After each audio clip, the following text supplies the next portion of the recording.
we used to bounce to two-step, breaking 90s without excuses. Waking the next day and on to new shit. Feel like I'm happy for the first time. I cannot hesitate to get mine. Feel like I'm walking on the right path. You can't defeat me, no innovation. You cannot hurt me. The way you live, it don't concern me. I'm gonna be authentically me. You can't disagree, I can't confirm it. The shit go hard when I'm on that track. You gon' feel God when I run that back. New York down, black Yankee hat. When Givenchy with the tips to match. I'm just about the door. I'ma eat, gonna eat, I'm gonna eat, I'm gonna eat, I'm gonna eat, I'm gonna give you more. Gonna eat, I'm gonna eat, I'm gonna eat, I'm gonna eat, I'm gonna step out the door. I'ma eat, I'm gonna eat, I'm gonna eat, I'm gonna eat, I'm gonna give you more. I'ma eat, I'm gonna give you more. I'm gonna give it all.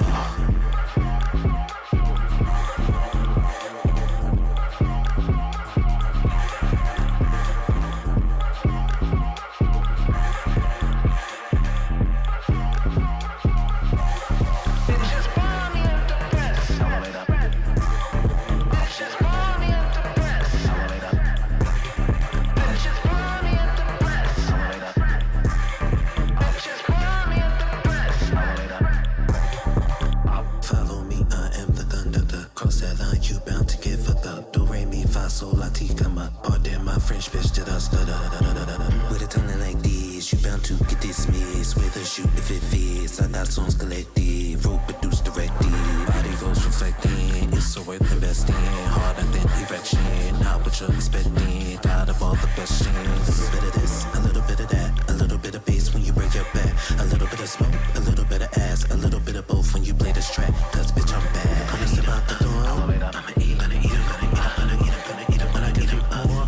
Gonna eat, I'm gonna eat, I'm gonna eat, I'm gonna eat, I'm gonna step out the door. I'ma eat, I'm gonna eat, I'm gonna eat, I'm gonna give you more. I'ma eat, I'm gonna give you more. I'm gonna give it all.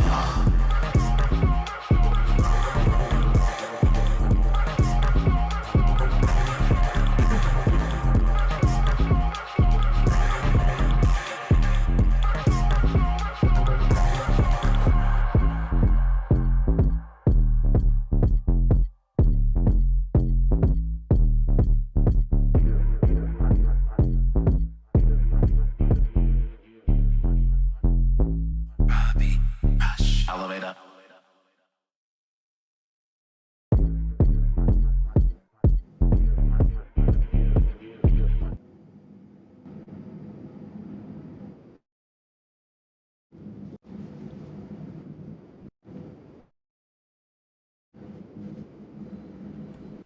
Hey, what's up, everybody?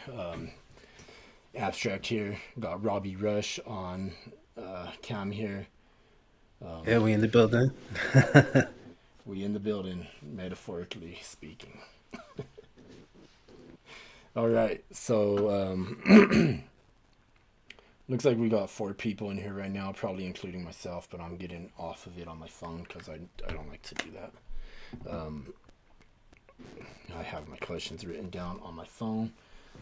I'm ready. Robbie Rush is an artist. I don't really know what to call genre, but that's why I'm doing this interview. Hey Keegan, what's up? I'm gonna go through Keegan Sundown. I seen Preem in the old link. I don't know why, but I always have to put a new link when I schedule a stream. It's frustrating. What's up, Sundown?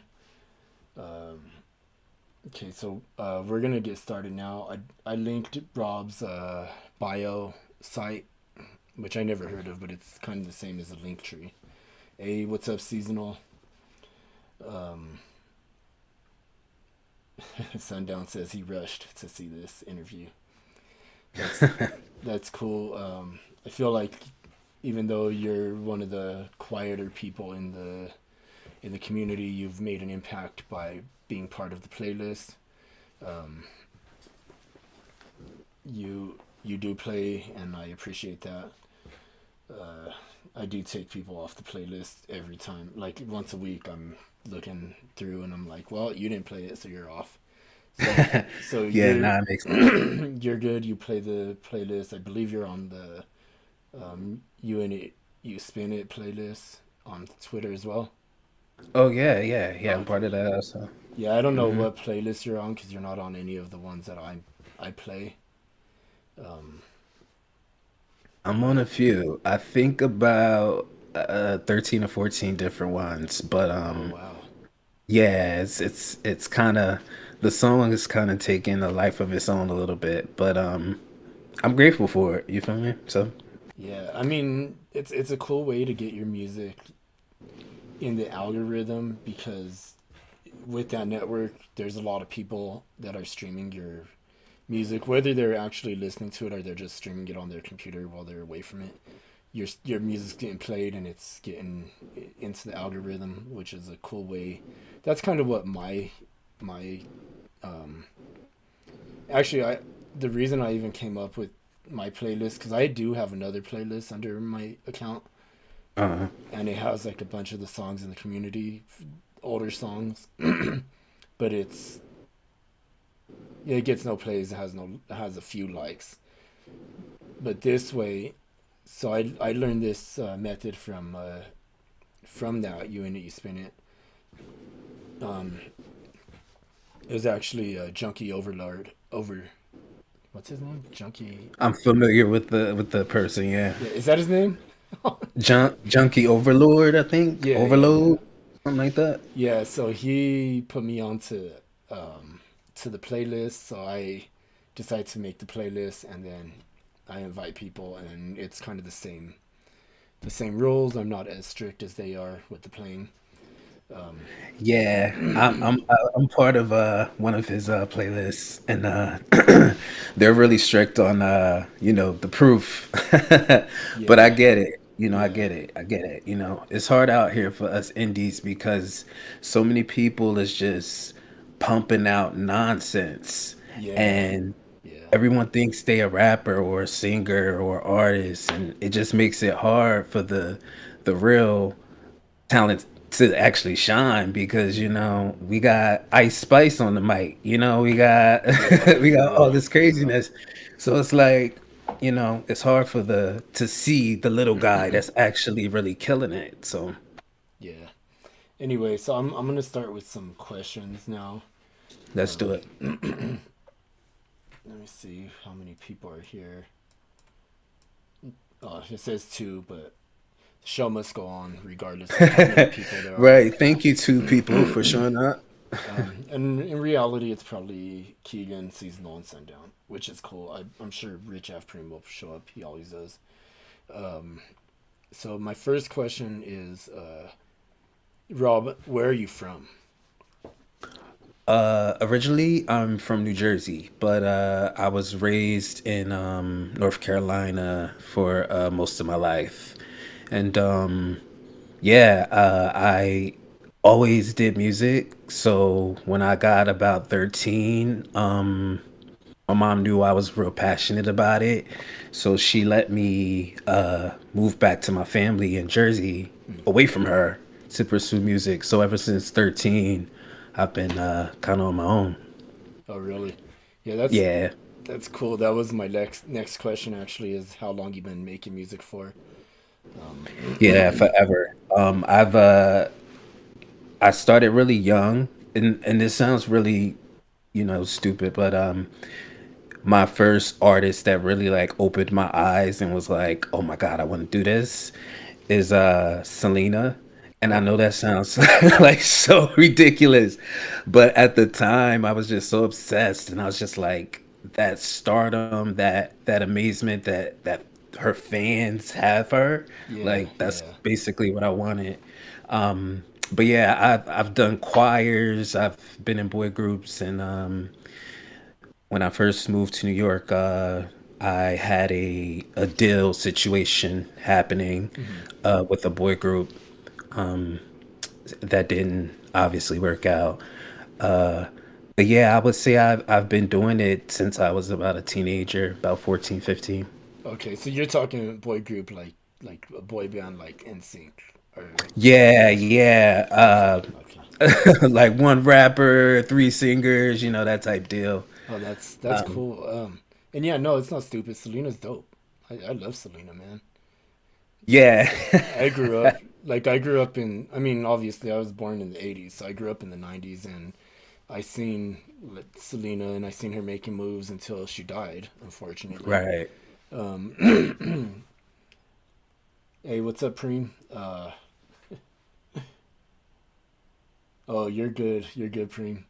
Anyway, yeah, Selena was really cool. I actually had have a cousin who used to do all these. They used to do these Selena contests in like maybe like 90 in the mid 90s to the Uh-huh. 2000s. And my cousin Vanessa used to do these contests all the time, which she wasn't any. She couldn't sing and like she couldn't do any of that, but she loved Selena so much that it was just like she had to do this. So Right, right. It's just definitely an inspiring icon. Like so many little kids yeah, uh yeah. end up doing music because of her. So that definitely where it started. But where it ended up on a whole Yeah. nother level. And that leads us into my next question, which you answered for one, but who are your biggest inspirations in music? Oh wow. There's so many.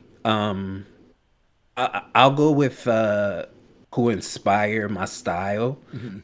Um I what I'm currently doing because I have many faces. Like I was a singer before I was a rapper. Mhm. So there's many facades of Robbie Rush. So this era of Robbie Rush is inspired by like Slick Rick, Mhm. that old school boom bap type rap. Just that who else can I name? Who's that guy who sing that song? I can't think of his name right now. But just like that old rap, Slick Rick stuff like that. Mhm. I'm definitely inspired heavily by like house music and electro. Mhm. So as far as artists like that, I'm real big on like Dawn Richard rather. Mhm. Um, People, let me see. I don't really, the thing is about me, like I like to listen to artists and I do feel inspiration from them. But I never like feel like they're rubbing off on me or inspiring my music because my music is so different. It literally speaks solely from me. So I do get inspired by others, but I don't credit anyone for my sound because my Mhm. sound is so different. I feel that. I'm the same way. I'm sure you've heard some of my songs. I know Yeah. at least Peace of Mind you've heard. Yeah. Um, but with me, I am inspired by like my biggest inspiration growing up was Tupac. Okay. But the person who made me want to rap actually is kind of funny and kind of stupid as well is Master P, because That Master makes sense. P was doing a lot of moves. He was just like this ghetto dude, and I could just relate to him Huge because entrepreneur. yeah, he was like a ghetto. I mean, he's just ghetto, and he came from like the same type of environment I come from, and so I was just really inspired. Like if he could do it, if he could like do that, I could also do it. But as I grew older and stuff, my one of my biggest inspirations is Wu Tang. Oh, of course. Of course. Wu Tang Clan is just I just love their drive, and their whole story is uh, like the way they even signed a record deal. They did it. They said, "Well, we're not going to sign any kind of record deal unless you can allow us to do solo projects and have creative freedom." And I like that because in that time period when they were first coming up, like '93, that wasn't a thing. They weren't allowed to do things like that. But they say, hey, if you don't want to sign us and let us have the creative freedom and go solo, do our solo ventures, then we're not gonna do it. We're just gonna do it on our own. So Right. I think if you sign a major deal these days anyway, you're not gonna have creative freedom. oh yeah, no, Um, no. You have to be independent to have that. Yeah. But as far as inspiration, I do agree with you. Master P definitely held it down back in the day. Hmm. Um, I wanted to mention Missy Elliott and I people could like that definitely too. see that connection with you and Missy. Um, Yeah. and I've only heard the one song by you, and I've searched and searched and searched the web for anything, and it seems like you have like SoundCloud and you have Reverb Nation or something, but when I Mhm. look at them, it's all empty or gone, and Yeah. so um, So the story behind that, I've actually I was ghostwriting for a bunch of people for a while, and that's basically kind of how kept into my music route. So I never released anything of my own. I went through like this really really rough period in my life, and when I came out of it, I was just like, I'm going balls to the wall. I'm like, I wasn't scared to release my own stuff. I had this like confidence and everything just changed. And then that's when I realized, like, why haven't I put out music yet? Like, why have I been? So I'm gonna Eat is my first song that I ever released. So that's why it's the only song that you can find at the okay, moment. okay. Yeah. But I have some dropping on the ninth. Yeah, So I did yeah. pre-save that. I can't remember what the title is, but um, I can. Or I'll put it in the description. The link, your Appreciate that, my hyper brother. follow link or whatever, and so that leads me to my next question: who outside of music inspires you? Um, Artists, comedians, actors. Outside of music, who inspires you outside of music? Well, as far as outside of music, I really like to look at like weird and unique things. I used to dance hip hop when I first started. Yeah, of course, I was in a boy group, so you had to learn how to dance. Um, so I used to always grab inspiration from like weird, unique creepy looking things. Okay. So, Billie Eilish, how she comes off is dope. Like how she definitely inspired by that because it's a unique take on it. Anybody who has like this unique sound or sounds like no one else, I gravitate towards. Brandy, people like that, Macy Gray. There's just so many artists that are so underrated Yeah. that I feel like that's where my inspiration kind of can gauge from too. But yeah, I'm more into like unique sounding stuff. If it sounds different, I'm into it. But That's hopefully that answered your questions. I feel like I didn't answer the question. You're good. You're good. Those are all musicians, but I'll go with Yeah, that. you said everyone outside of music. Let me Yeah. think. Someone outside of music that's inspiring. Um, just I don't really know nobody, but you know what I will say.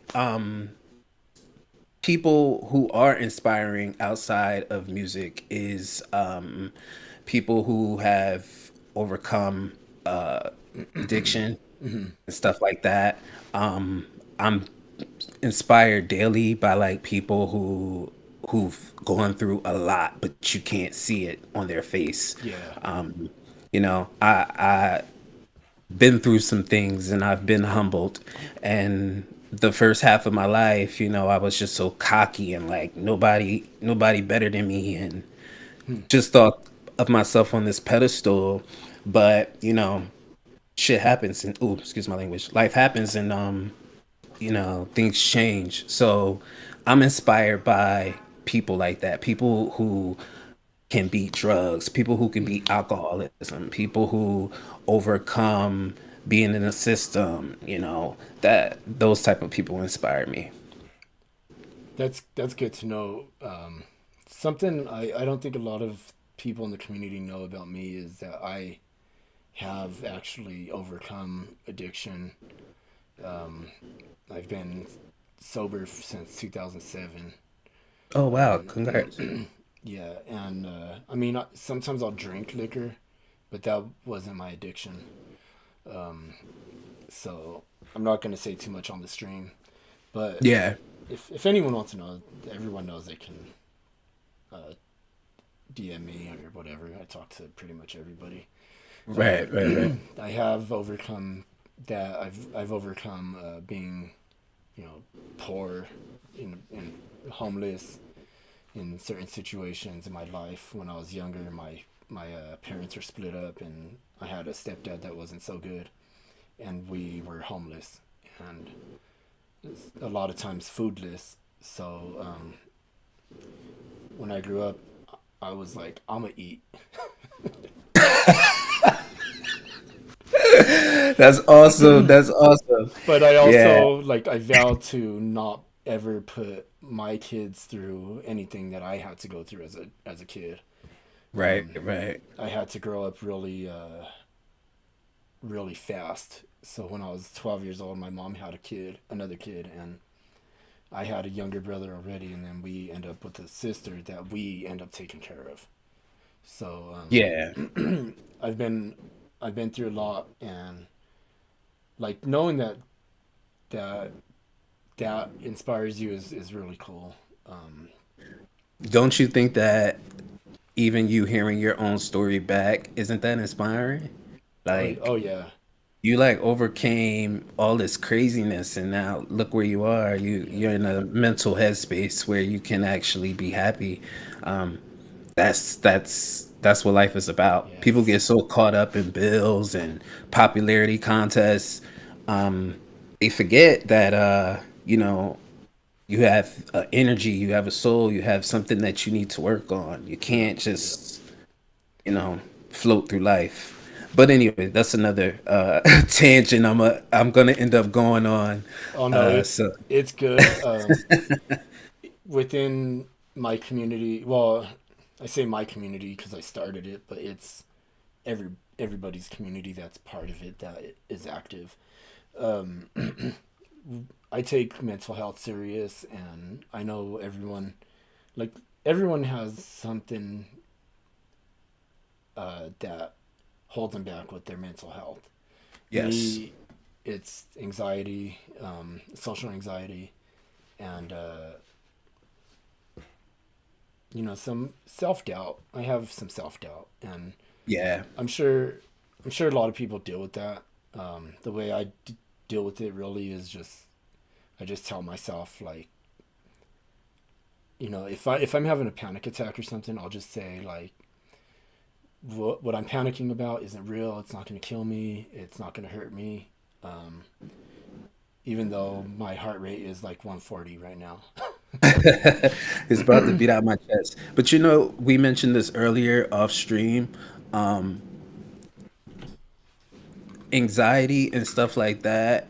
You know, being self-aware that comes with age. Hmm. you know you're not gonna be 15 years old in your head like calm down, you got this, you got it takes time to get to those stages Hmm. because I do that now too. Like I tell myself, why are you about to like faint, or like why do you feel like this? Let it go, let it go, this is not you. So Yeah. talking yourself down definitely helps. But younger generations, they're not quite there yet.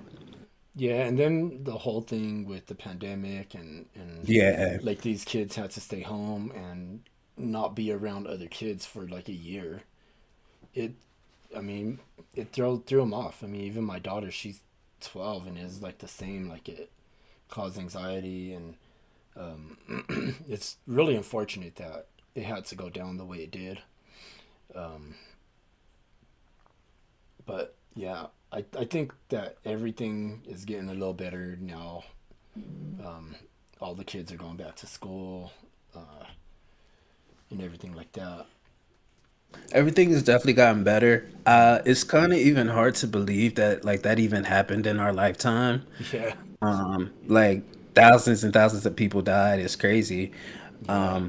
Pretty sure As millions of people have died. Yeah, millions at this point. And to be honest, when it happened, I didn't feel a difference because I was so depressed and so in this mental space that staying in the house or being locked in the house didn't affect anything. Um, but I actually was still working at the time because Mm-hmm. I was an essential worker. Uh, but yeah, it didn't affect me. Like I felt like I was living the same life, which is real sad. Yeah, yeah. Anyway, I'm gonna jump off of that topic because that's Yeah. a whole nother thing. My next question is, how did you find the Future Movement Beats community? Um, Um, well, when I first released my song, I knew that I had to share a part of me that I never do. mhm. Um, I'm very private. My family can tell you this. Like they don't know who I date. They don't know anything basically, you Yeah, know. So I've just always been like that. So when I finally came out of this fog and I was like, I'm gonna release this song. I don't give a F. yeah. Um, you know, that's when I'm sorry, I lost your question. What was your question? How you found the community? Okay, yeah, that's when I started to put myself out there. And I started basically looking at people hashtags and I think I ran across someone who heard my song or whatever and they mentioned the future movement and I just was like, look, I'm just trying to be a part of any playlist at this Mhm. point, you know. So that's kind of how it started, and I just kept with it, you know. And then as time progressed, you know, a lot of different communities started reaching out, and Mhm. so yeah, I'm part of a lot of communities, but yeah, that's how I found Future Movement. Just you know, putting myself out there and being like, this is my music, and then Mhm. all of a sudden, you know, people kind of reached out, and I was like, okay, that's cool. So it Yeah. was kind of like they reached out to me a little bit. Hmm. Yeah. So it's kind of hard to know who exactly. It was probably me, honestly, because I know that you're in the UNE Spin It community on Twitter, and I did share my the Future Movement Beats link. I do think that's how it happened because I didn't have Discord at the time, and I literally started Discord just for that Yeah. to post the stats. So yeah. Yeah, and honestly, this is a good place to be to grow and to kind of to connect with other artists who are like-minded. Um, we have kind of our little circle here, and most of them are in the chat.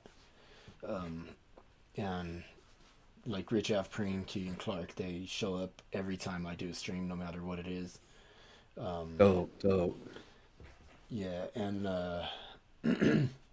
yeah, I think that me and Preem are the ones who started this community. I started the server. He started doing his own live streams, and now there's three people who do live streams, who are like mods. Are Yeah, is me, Keegan, and Preem. We do live streams, and we all do music review type streams and stuff like that. Um, but I think that eventually we're gonna grow way past 500 members. We're not even.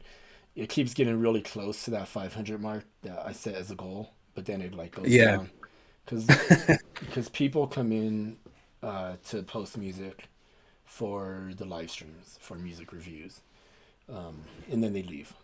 right, right. But there's people who do stay.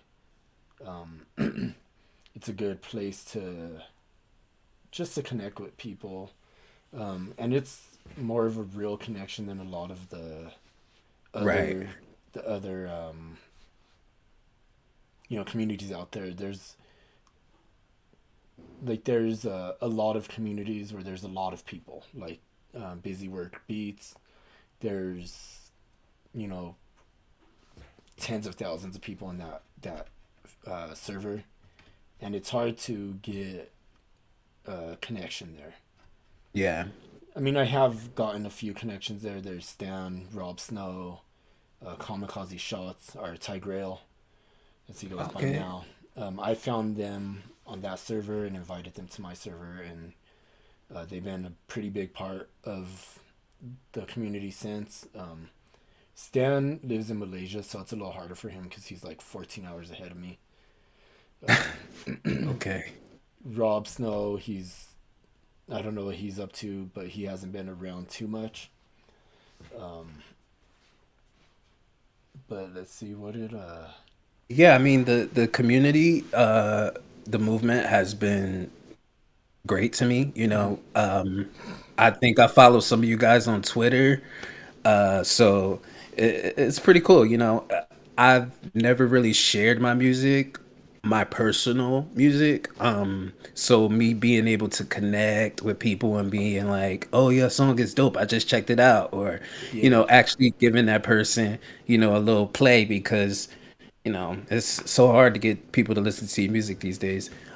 So they actually do that. So when I see people do that, it inspires me to do it, and I've been seeing that done in the community. They'll repost it or retweet it or listen, mhm. you know, comment. So yeah, the community is definitely a nice little circle, but I could definitely see it growing bigger for you already. Yeah. All right, so I'm gonna move on to the next question because I lost my thoughts that I was just about to say something, but I forgot. No Um, problem. so my next question is, do you look at music as a hobby or a career? Uh, Neither. Neither. I look at it as therapy. Okay. Because I know that career wise, music is not gonna sustain my type of lifestyle, Mhm. not by itself. That's why people say, you have to branch off and do other things, merch or streaming, or get your fans involved in other ways. Mhm. But I feel like once you put a label on your music, and you're like, oh, I'm doing it as a hobby, or oh, I'm doing it for cause I'm trying to get a record deal. Mhm. It kind of limits your creative process when you do it to get something off your chest or to make you feel good, or when you write that verse and then after you hear it, you be like, man, I just write that. That's some fire. That feeling that you get, that's what I do it for. Okay, that makes a lot of sense too. I do music as a form of therapy. I was actually working on a mental health focused album, and then I decided that with my newfound popularity on Spotify, that I would rather release singles. So Yeah. I'm releasing my singles. I'm releasing my songs that were supposed to be the on the mental health album as singles now, one at a time. I actually do have one already scheduled to come out. It's "Are You Feeling Heart Pain" featuring Digital Love. That song was actually supposed to be Digital Love featuring me, and it was on a different beat, and it was like a beat from BeatStars, and then the idea came from Preem to be on my mental health album, and then talk to Digital Love, and I said, hey man, do you mind if I just make a beat on this instead of buying the beat from BeatStars? Yeah. And he said, yeah, go for it. And then I did make a music video for that, and that's coming out on the 24th. Um, Oh, that's dope. That's dope. yeah, I'll definitely tune in. Can't wait to shameless, see that. shameless plug. Anyway, so I really feel that that whole therapy thing. I do my music as a form of therapy, but also I'm looking for it to be my Take it yeah, serious. my Yeah. career. Um, but so this is a lot. A lot of people don't understand this about me. Is that I don't want to be famous at all. I want to have my community thriving, and I want to make this my career not the same as most rappers because I don't really consider myself a rapper. I mean, I rap on beats, and that's like the definition of a rapper. But a rapper does a lot more rapper stuff than I do, like shows, um, it's just stuff that rappers do. I don't want to do. I don't want to do shows. I did that in the past. Right. That's something that's not really. I'm not really into performing live. I could barely remember my own verses, so I don't want to. I don't want to do that.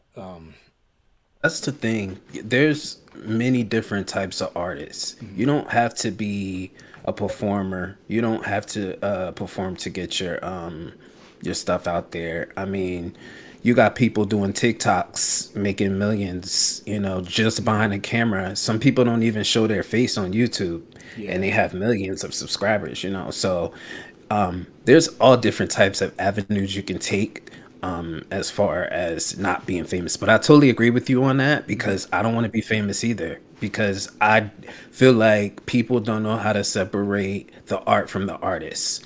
yeah, Everything is always, they're in tune with their life, what's going on. Oh, they smoking a cigarette. Oh, they in court. Oh, they got this going on. But what about the music? What about, like what they are known mhm, for? So that's exactly why I don't want to be famous. But the thing is, I want my notoriety and I want my flowers. I want people to know what I'm capable of and be like, yeah, this dude is crazy. But yeah, yeah, I don't want to be famous. yeah. And I mean, it's different with like if you're popular compared to famous, Yeah, because I like I want my music to be heard, and I want it to be heard by millions of people. right, But I don't want them to necessarily idolize me, I guess. right. Um, I want them to like my music. That's it. I don't want them to like.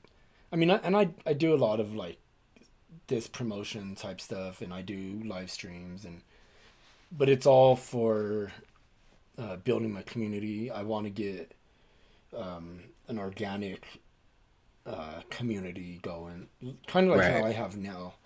I mean, we have the people we have, and it works for us. I don't think I think there's some people in the community that want to be famous, some people that want to be big. Then there's some people like me who just want to make music and put it out there. Um, Yeah. that's one thing about each individual person is we are all human, or at least we make you believe we're human. Um, and we all have our own goals, our own path that we're on. Yeah, perception is different for all of Mm, us. Um, yeah, yeah, there's not one way of seeing things. So I definitely get that. But I totally agree with you. I want my music heard by the masses. mm, I just don't want to be Beyonce. I don't. yeah. They can have that life. But yeah, so it is what it is. All right. So in the next question, you already kind of answered that for me. It was just where can we find more of your music? So the only song you have released right Yeah, now it's is "I'm I gonna mean Eat," and then your next song comes. What day does it come out? it comes out on the 9th. It's called Destroy Me. Mm-hmm. It's with DJ Rose Gold. Okay. He's like this fire producer from out of Virginia. Mm-hmm. He he does really good numbers with his music. So I'm hoping this works out for us because it's a hot joint. The thing about it is I just started coming alive again with Mm-hmm. my music, so that's why I only have that one song, but I have like so many tracks lined up coming throughout this year, so there will be music, there will be visuals dropping pretty soon. Okay. So yeah, it's gonna be some more stuff. All right. And I speaking about visuals, I was looking. I mean, I did a deep dive on. I read your whole website word for word. I looked at your Instagram. I actually only found your Instagram today when I tagged you in that post, and then I went and looked at your pictures. And you are a very visual type of person, I think, and you're really unique and the you just seem very artistic, Yeah. and one like especially like your image is one of a kind. I mean, and I did told you I read your website, which is Yeah. cool because a lot of artists don't have a website. Yeah, that was the first thing that I thought of because it's like if you want to be professional and you want people to take you seriously, you need to have some type of press kit or some type of something that tells about you. So yeah, that's why I made sure I had that first. Yeah, and that's the same like with your eyebrow. Yeah, I read it on your website, but I'm sure that a lot of other people haven't looked at that. So if you want to yeah, elaborate a little bit on why your eyebrow is white. yeah. Okay, so I basically starting the story, I was going through severe anxiety. Mm, And I live in New York City, so there's, constant people around you all the time.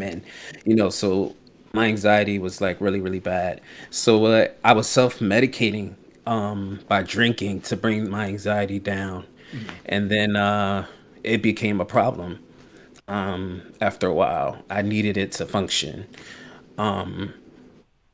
It got so bad to a point where I finally decided I was gonna like this is it. And I ended up going through withdrawal and I ended up in the hospital and mm. it was really, really bad. But when I came out of the hospital, I had like my Britney Spears moment, like when she shaved her head, Oh yeah. like I I immediately was like, I need to change something about myself because I'm different now. Like I feel Mm, different. And the first thing I did was, bleach my eyebrow. And it didn't look right at first. I was really hesitant about it. But once I owned it and I was just like, this is like a symbol of wiping something clean, like a mm. clean slate for me.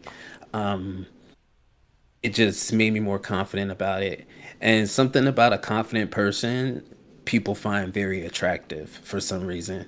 Yeah. So it's funny. I thought I was gonna get backlash about it, and actually, people just like, "Oh, that's so unique," it's so different. But it's mostly a symbol just to basically put a bookmark at a place in life where I basically my ego died and I became somebody else. Yeah, so you were basically it's kind of like a symbol of your rebirth, Yes. Yeah. as a different person, and that's really cool that you have something that I mean you look in the mirror and you see it and it's a reminder every day. Yeah. Every time you look in the mirror, it's a reminder that uh, you've been through something and you got over that and you started something new, and that's your Right. reminder that you can overcome. Right. It's like a tattoo a little bit. It Mm, keeps you look at it and you're like, okay, yeah, I see where I came from, you know. mm, And I've become like this different person.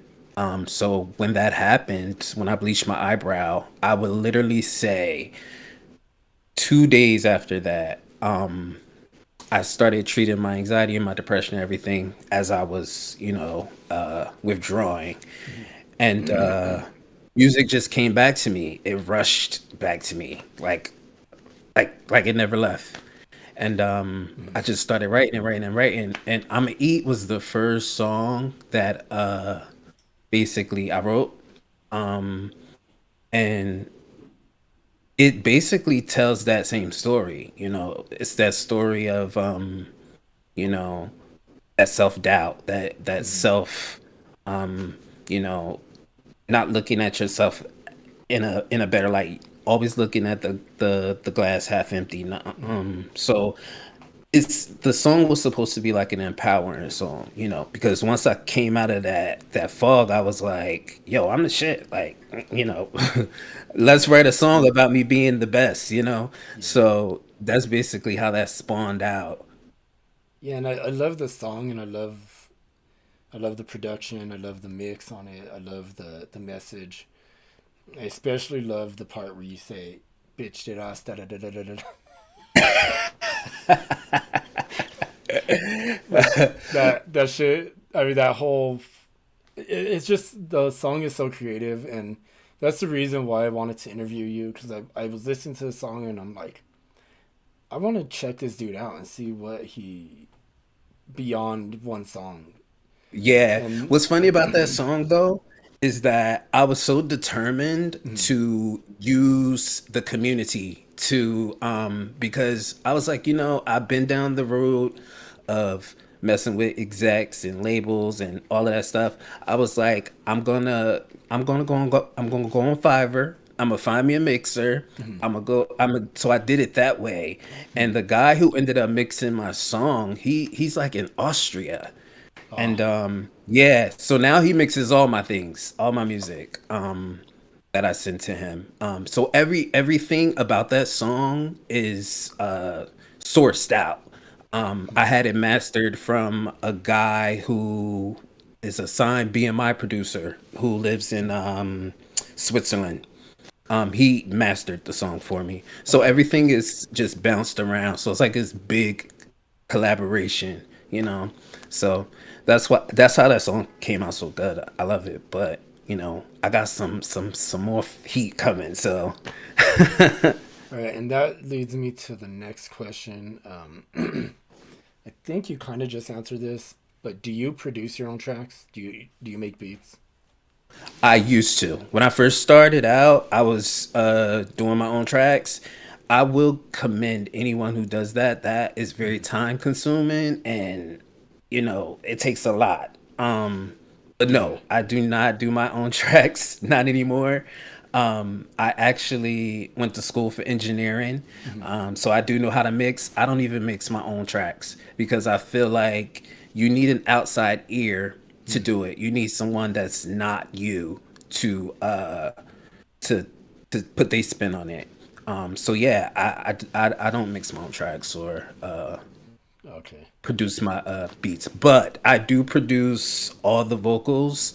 Any ad lib you may hear, the let's go, Mhm. I put everything where it needs to go, how it needs to be, where it needs to sound. Mhm. So basically, I compose it. They just mix it down for me. That's cool. That's cool. And sometimes, like, I do produce my own tracks, but I also do use other people's beats, because when you have another person's beat, you it opens your creativity to something different than if it was your own beat. Right. And like Peace of Mind was produced by Jiro. He is somebody who was part of the community from the very, very beginning. He used to go by Seki, but now he goes by Jiro, and he lives in South Africa, so it's kind of hard to talk to him too. But he likes to produce tracks for me. Um, but yeah, I just love collabing with people, uh, because I like to get that different creativity that I wouldn't have as a solo, as if it was a solo project. So I totally understand that. Yeah. At the same time, do you know how, like, do you ever do beats just as a side thing, or do you know how to make beats? I know how to make beats. Okay. I don't do it as a side thing because I get so caught up into songwriting. I've been Hmm. doing that for so long that the song, the beat is already made, and I just kind of the beat kind of tells me what the song is. Okay. So, but yeah, I haven't recently made any beats or anything like that. But I do know how to do it. Okay. And that's really dope. And I think that I would be honored to produce a track for you if you wanted to, if you're open to that. Um, Oh, definitely, bro. I'm open to collabing, bro. You know, I'm fire with the pen, so it is yeah. what it Or maybe is. we could do a song. We could talk about that like off stream, but maybe we could do like just a collab on a song. Yeah, there's a story that I did want to bring up about addiction a little bit, just to end that off, so we Mm. don't have to go back there. Okay. A few years back, I was gone with the wind, and we were drinking and everything, and I ended up breaking both of my feet at Mm. the same time. One was my ankle, and the other one was my heel bone. And to break your heel bone is like the hardest thing to do because it's like the hardest part of your body. So it opened my eyes that I had a problem Mm. then, and that's when I was just like, okay, get your shit together. We this got to change. And of course I was still doing music and everything like that, and the thing about music is a lot of it has to do with the nightlife. Everybody, when you go performing, it's drinks and it's stuff and everything Mm. around. So part of that worries me when it comes to my sobriety as far as being an artist. But you have to be very secure in yourself, and you Mm. have to know yourself. And that's one thing about me. I'm very unique. I My music fucking hits, and I just want my flowers. That's it. Yeah. Yeah. Yeah. It's So it's self control is a really hard thing to master. Um, it is. and that's one reason I don't drink liquor to get drunk. I'll drink maybe a beer, two beers here and there, with like dinner if I'm having like Mexican food or something. But when I would drink, I would get faded and I'd be so drunk that I was out of control and Yeah, I didn't have any self control. And then I did stupid things, made stupid decisions, and said stupid things and acted like a fool. Um, I don't like that feeling. I like to be in control. yeah, There's only one thing I do, and I make a lot of music about it, and everyone knows what it is, so I don't have to speak on it. But yeah. yeah, But and yeah, it's hard. And I just want to let people know that everyone is human. We all make mistakes, mm, and sometimes therapy is the answer. Most of the time, therapy is the answer, regardless of what that therapy may be. It may be writing a song. It could be, dancing or whatever. But yeah, you have to express it somehow.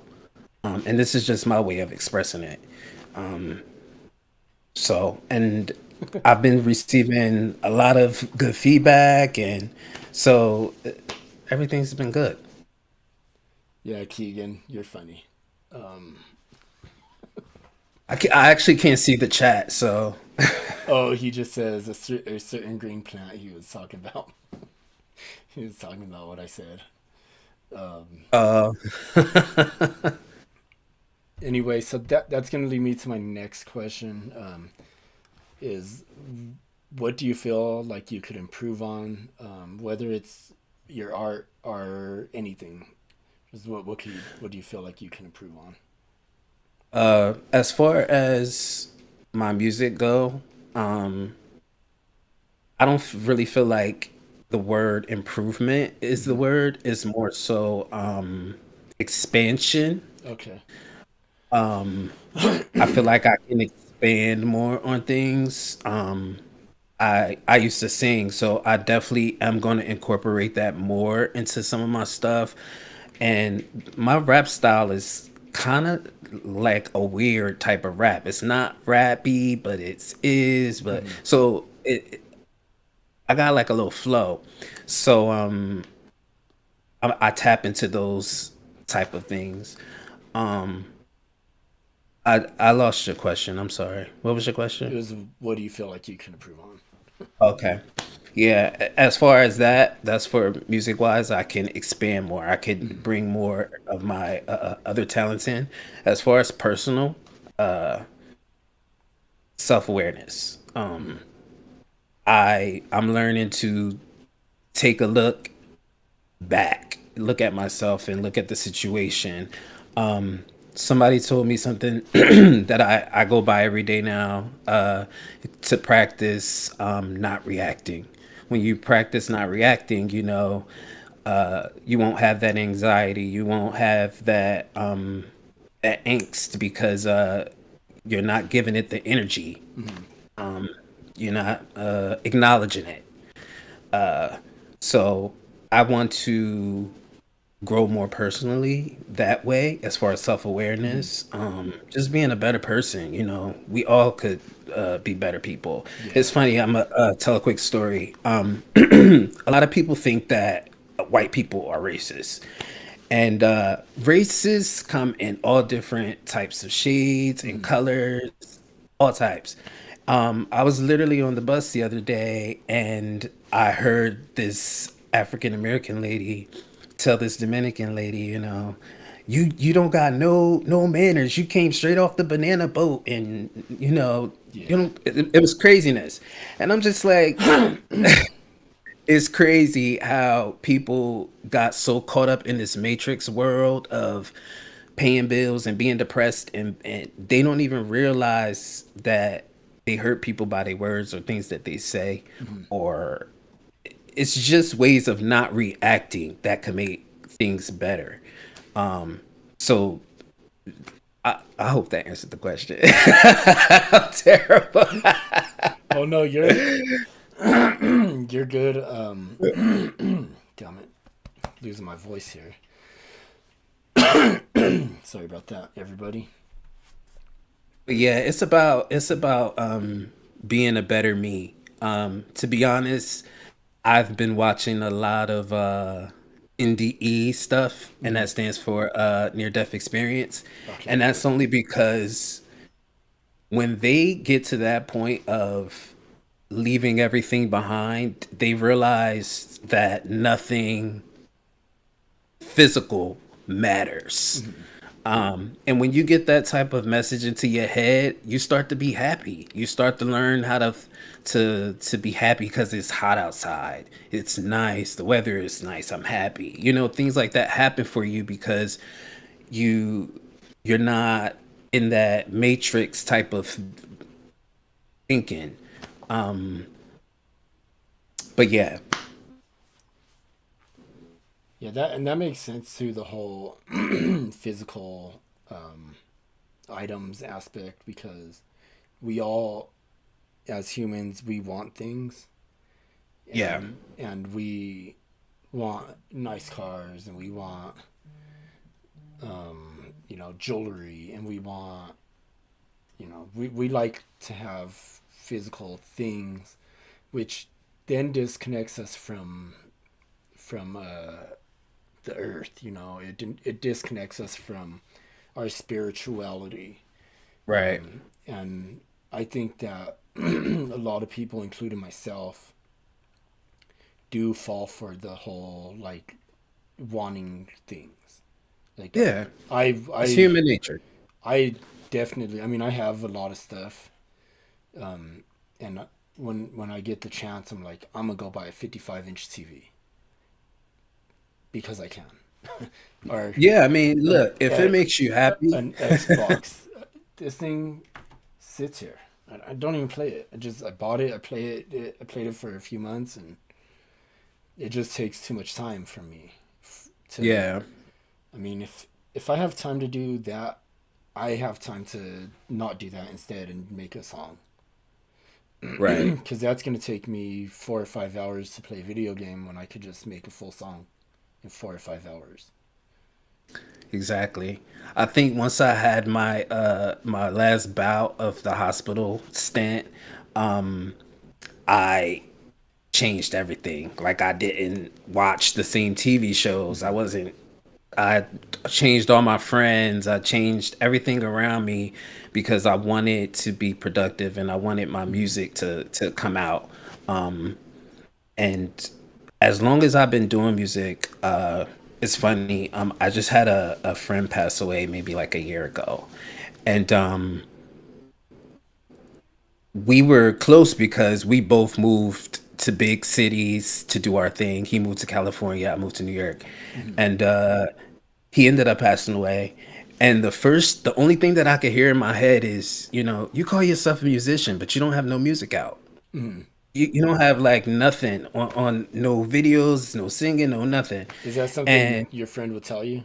yes, Oh, yes. okay, okay. So, when he passed away, it like echoed in my head. And I was just like, I'm Yeah. gonna put this out for him, like it's about time. You can't be scared because you get this one life, you get this one chance. And if you don't experience or do what you want to do that Mm-hmm. makes you happy, you're gonna pass away and you're gonna be like, I didn't do nothing but worry about the future Mm-hmm. and worry about the past instead of, working in the present. Yeah, Um, I can relate to that. It's kind of the opposite, but the same. I had a friend. He called himself E Dog. He passed away in 2019, but he was one of the most talented artists I ever knew. Visual, visual art like drawing, rapping. He was just one of the best wordsmiths I ever met in my life. yeah, He had one song unreleased when he passed away, and he was so talented that every time I would talk to him, I'd be like, "Yo, man, you need to make more music. I'll take you to the studio with me. Let's go make some music." But it would always like fall through. He wouldn't do it. He'd be, and I'm not even sure what he passed away from. Nobody ever released that information.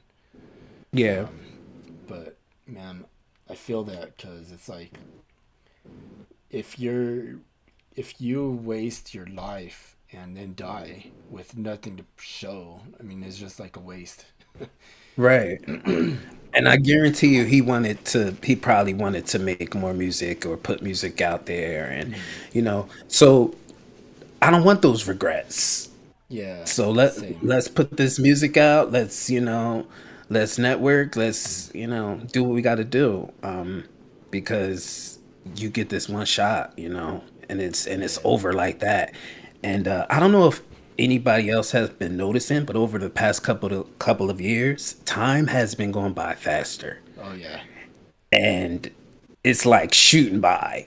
So sooner or later you're gonna be in your 50s, like, no type of music out, no nothing. Like, so I Yeah. was like, no, I'm gonna put this out, and hope for the best. And it's funny though because everybody was actually very surprised by the song Mhm. because I'm known as a singer. And when I came out, I was like, no, I'm a rap. I'm just gonna be a rapper for these next couple of joints. And Yeah. yeah, so it was a shock to everybody, and that's what kind of helped it too because everybody was like, oh, I didn't expect that. So yeah, it's pretty cool, but that's just another tangent. Yeah. It's expecting expected. Um, Right, right. and with you, I feel like you kind of have you seem like the type that does the unexpected a lot. Like your style, I mean, I can see your fingernails right now and they're all different colors and Oh yeah. you got that ring on your pinky which is I mean, nobody there's your style is far um your style is not seen very often. Yeah. I'm sure there's people who do have a similar style, similar presence.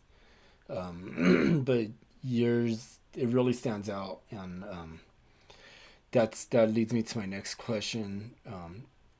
What makes you stand out from other artists? Besides the white eyebrow, Yeah. um, uh, I would definitely say my pen game is so different from everybody else's because not only am I not a rapper and Mhm. I just came out with one of the hottest rap songs, um, I actually write punk. I wrote a Mhm. punk song. I dabble in EDM. Um, I like to just try different things, and that's what sets me apart. I don't want to be known as this one thing. I want to be like this enigmatic type of person. Mhm. When you think of Missy Elliott, you think of songwriter, singer, rapper. You don't think of just rapper. Yeah. You Yeah. know, she has all these faces, and basically that's what I want to have. Yeah, and I feel like you do stand out from rappers. You don't have that rapper energy. Right, right. You have more of an artist soul. Like you're not. I know a lot of rappers go by artist, but Right. a lot of rappers are just rappers. I mean, just gonna say it like that. They're not very artistic at all. Yes. I agree. I know plenty of rappers that can't even make their own cover art. That's sad. I know plenty of rappers that can't make a video.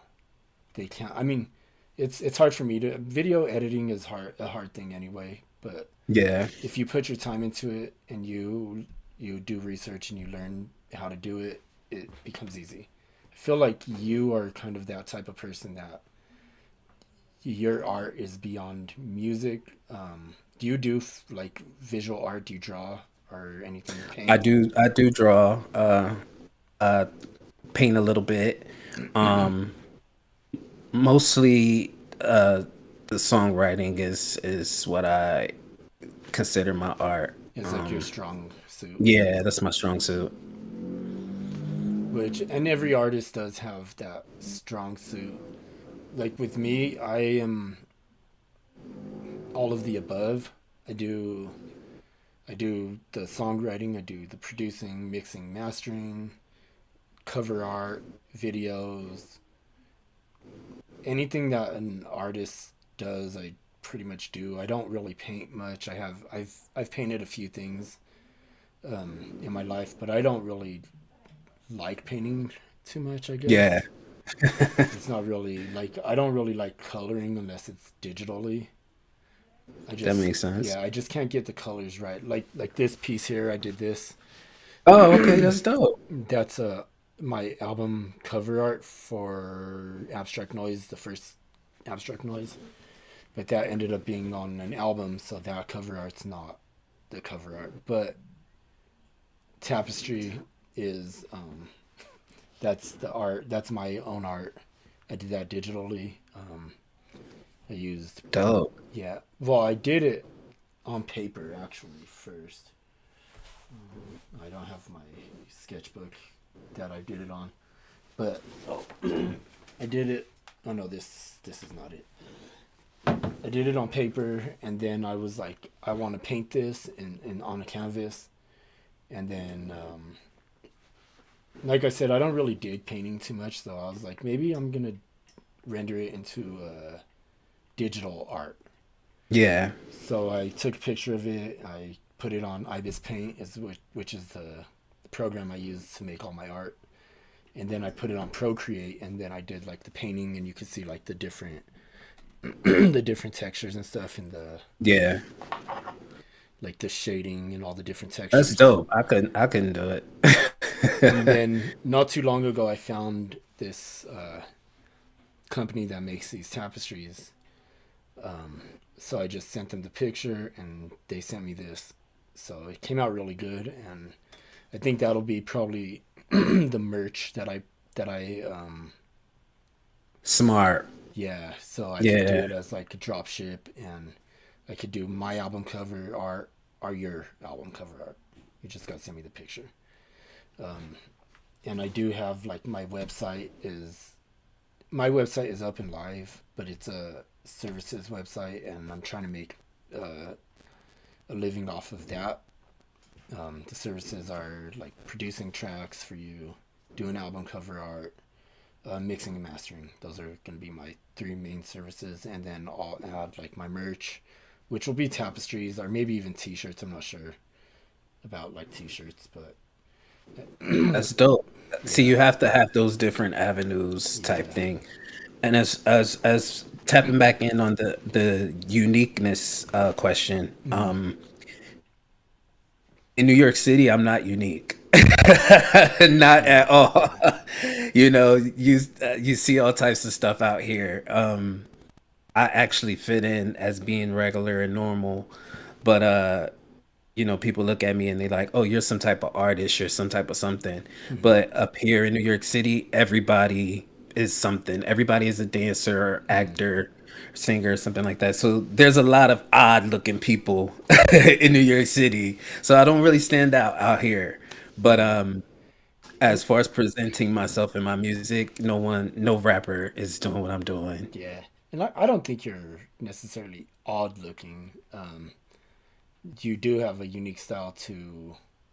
I don't see a lot of people online with your type of style. Yeah. We we do have like some pretty odd people in hip hop, like bizarre. Like there's a lot of like people that do a lot of weird music. Like I don't know if you know who Cool Keith is.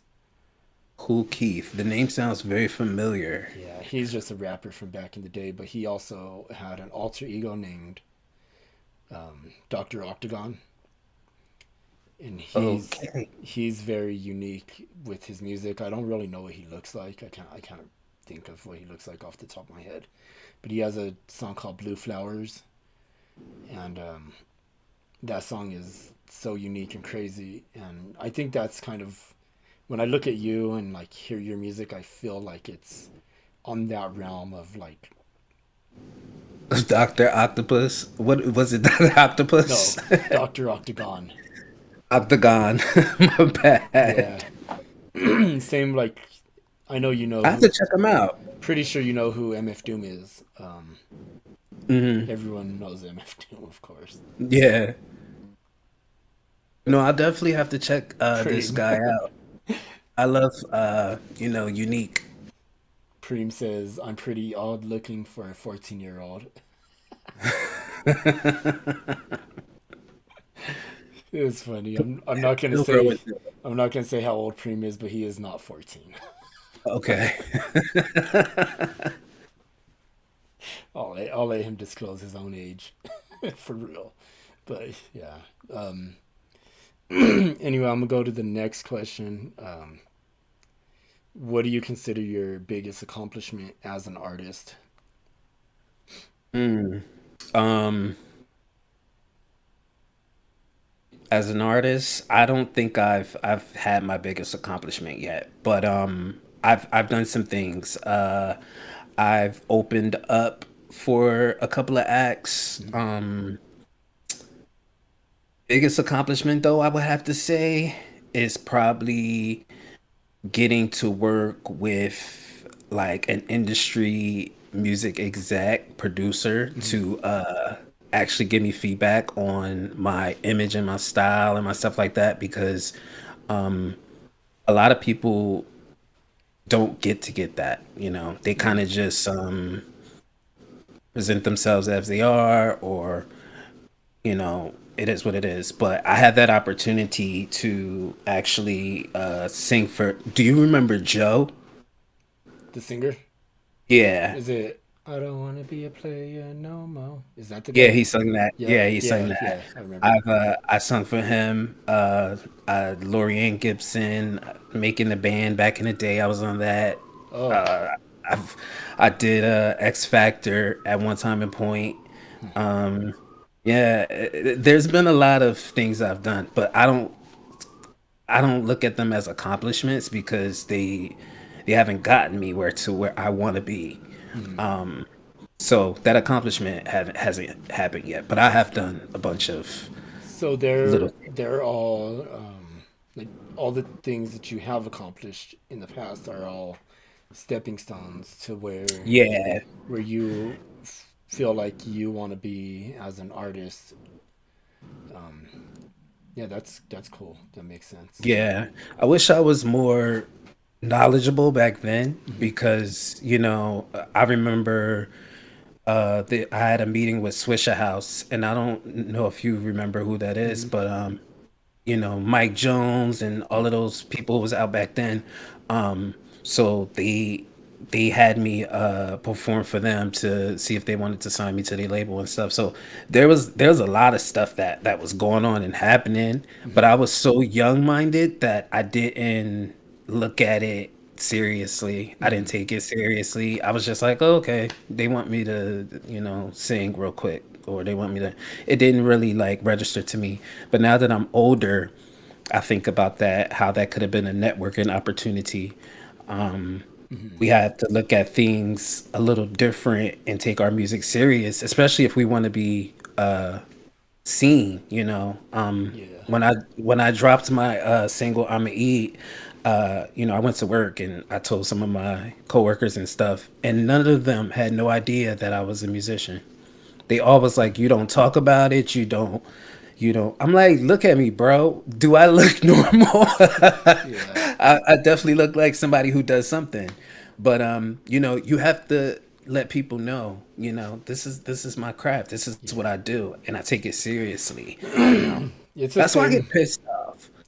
My Yeah. bad. I'm sorry. I Oh get no. pissed off by like, people coming out with songs that say please play me over 30 seconds and Mhm. it's like, come on, bro. Like, if you're gonna release some music, release something worth it. Don't Yeah. just try to get streams because you want to Yeah. get streams type thing. But anyway, I'm sorry for cutting you off. Go Oh ahead, no, what you're saying. you're good. This is the stream about you. So what I was saying is it's just kind of the same with me at work. Like people at my job know I make music, but they don't know my artist name. Right. They don't know, like I don't show my music to them because they're my coworkers, and you got to keep it professional with your coworkers. Um, there's one of my coworkers that does know because he is also a musician. He's in a band, but that's it. And me and him are pretty good friends, I would say. But But it all depends on where you work at too, because mm, I live in New York City. It's gonna be different for me. Um, yeah, there's people that's in movies and directors and all types of things, so you never know who's who. And when yeah, there's times where I have conversations at work and I end up finding an editor and she's like, here, take my info down. So it depends on where you live too. You don't want yeah, to be in the boonies and you like, yo, check out my music.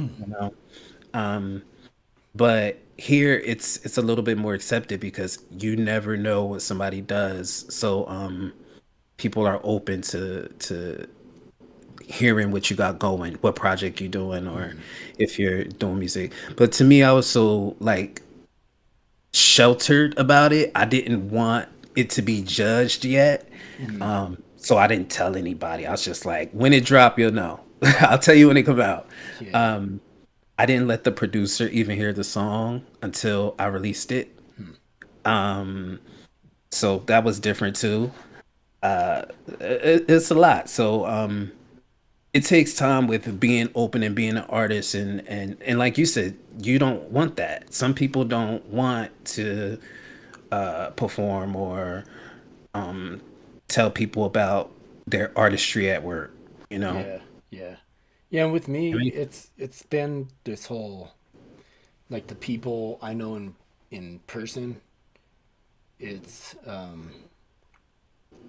like they've never supported me as like supported my movement, my music or anything. Hmm.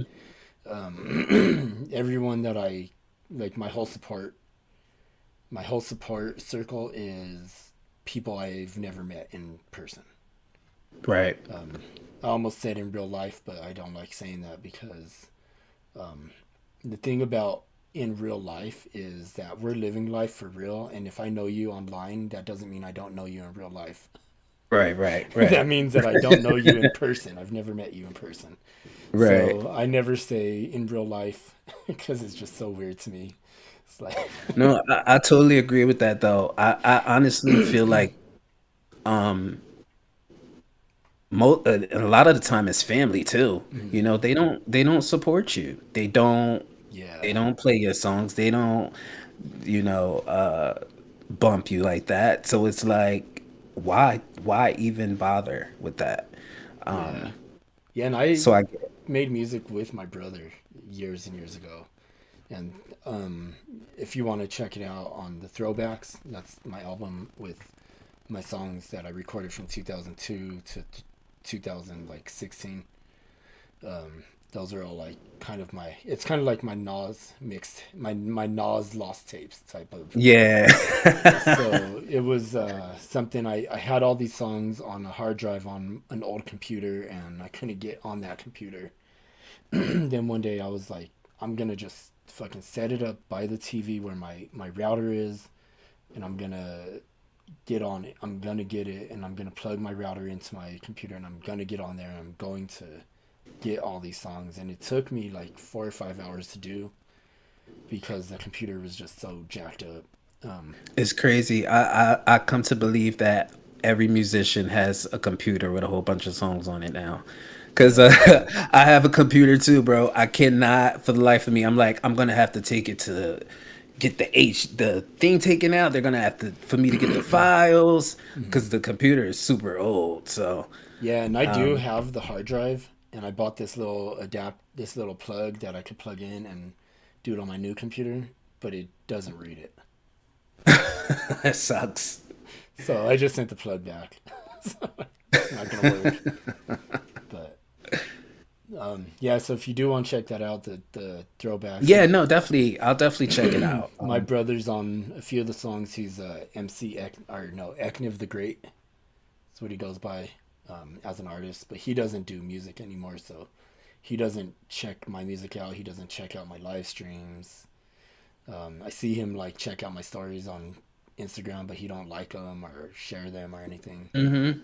That's a common thing when it comes to family. Uh, it's crazy. It blows my mind. But you're right. Total strangers will support you more than your own family would, Yeah, or someone that you know personally.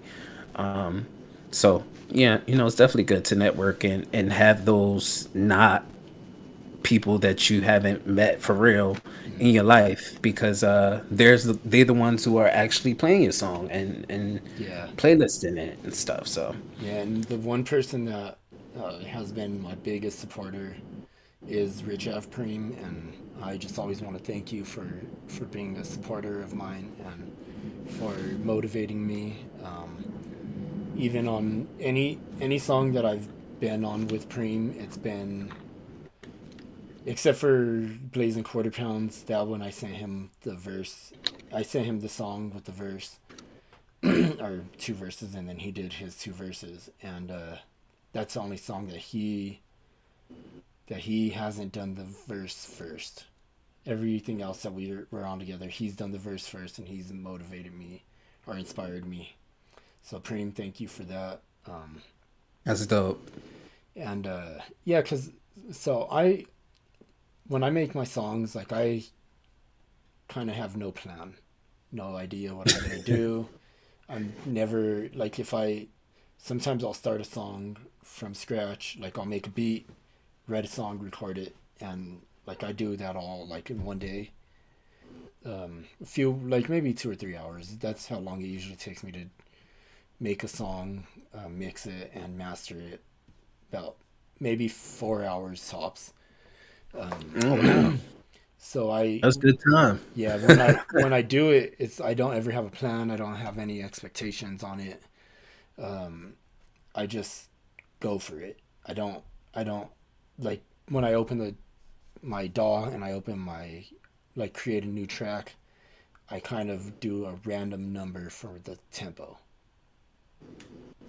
So Oh, I okay. don't really ever have a plan when I make music. I just do it. Um, and it's come out. I mean, I've had a plan for one maybe one song. You ever heard of Keek the Sneak? That's your song? No, no, no, no. The artist Keek the Sneak. Oh, no, He's like I've never heard. hyphy and he's like I don't know what he says too much, but he's from the Bay Area and he does like hyphy music. So I was listening to like a radio station on Apple Music one day and one of his songs came on and I'm like, oh shit, I'm gonna make a hyphy song. So that was one time that it was like planned, Right. and then I found But see, like, we could just call that inspiration. yeah, It's not, you yeah, know, my writing process is kind of similar also. I never have a plan. What I usually do is I'll play it. I'll know if the track is hot and it'll speak to me a little bit, and then I'll record myself freestyling, mumbling rhythms or melodies, and then basically once I have a first verse and a chorus worth of stuff, then I go back and start writing the song.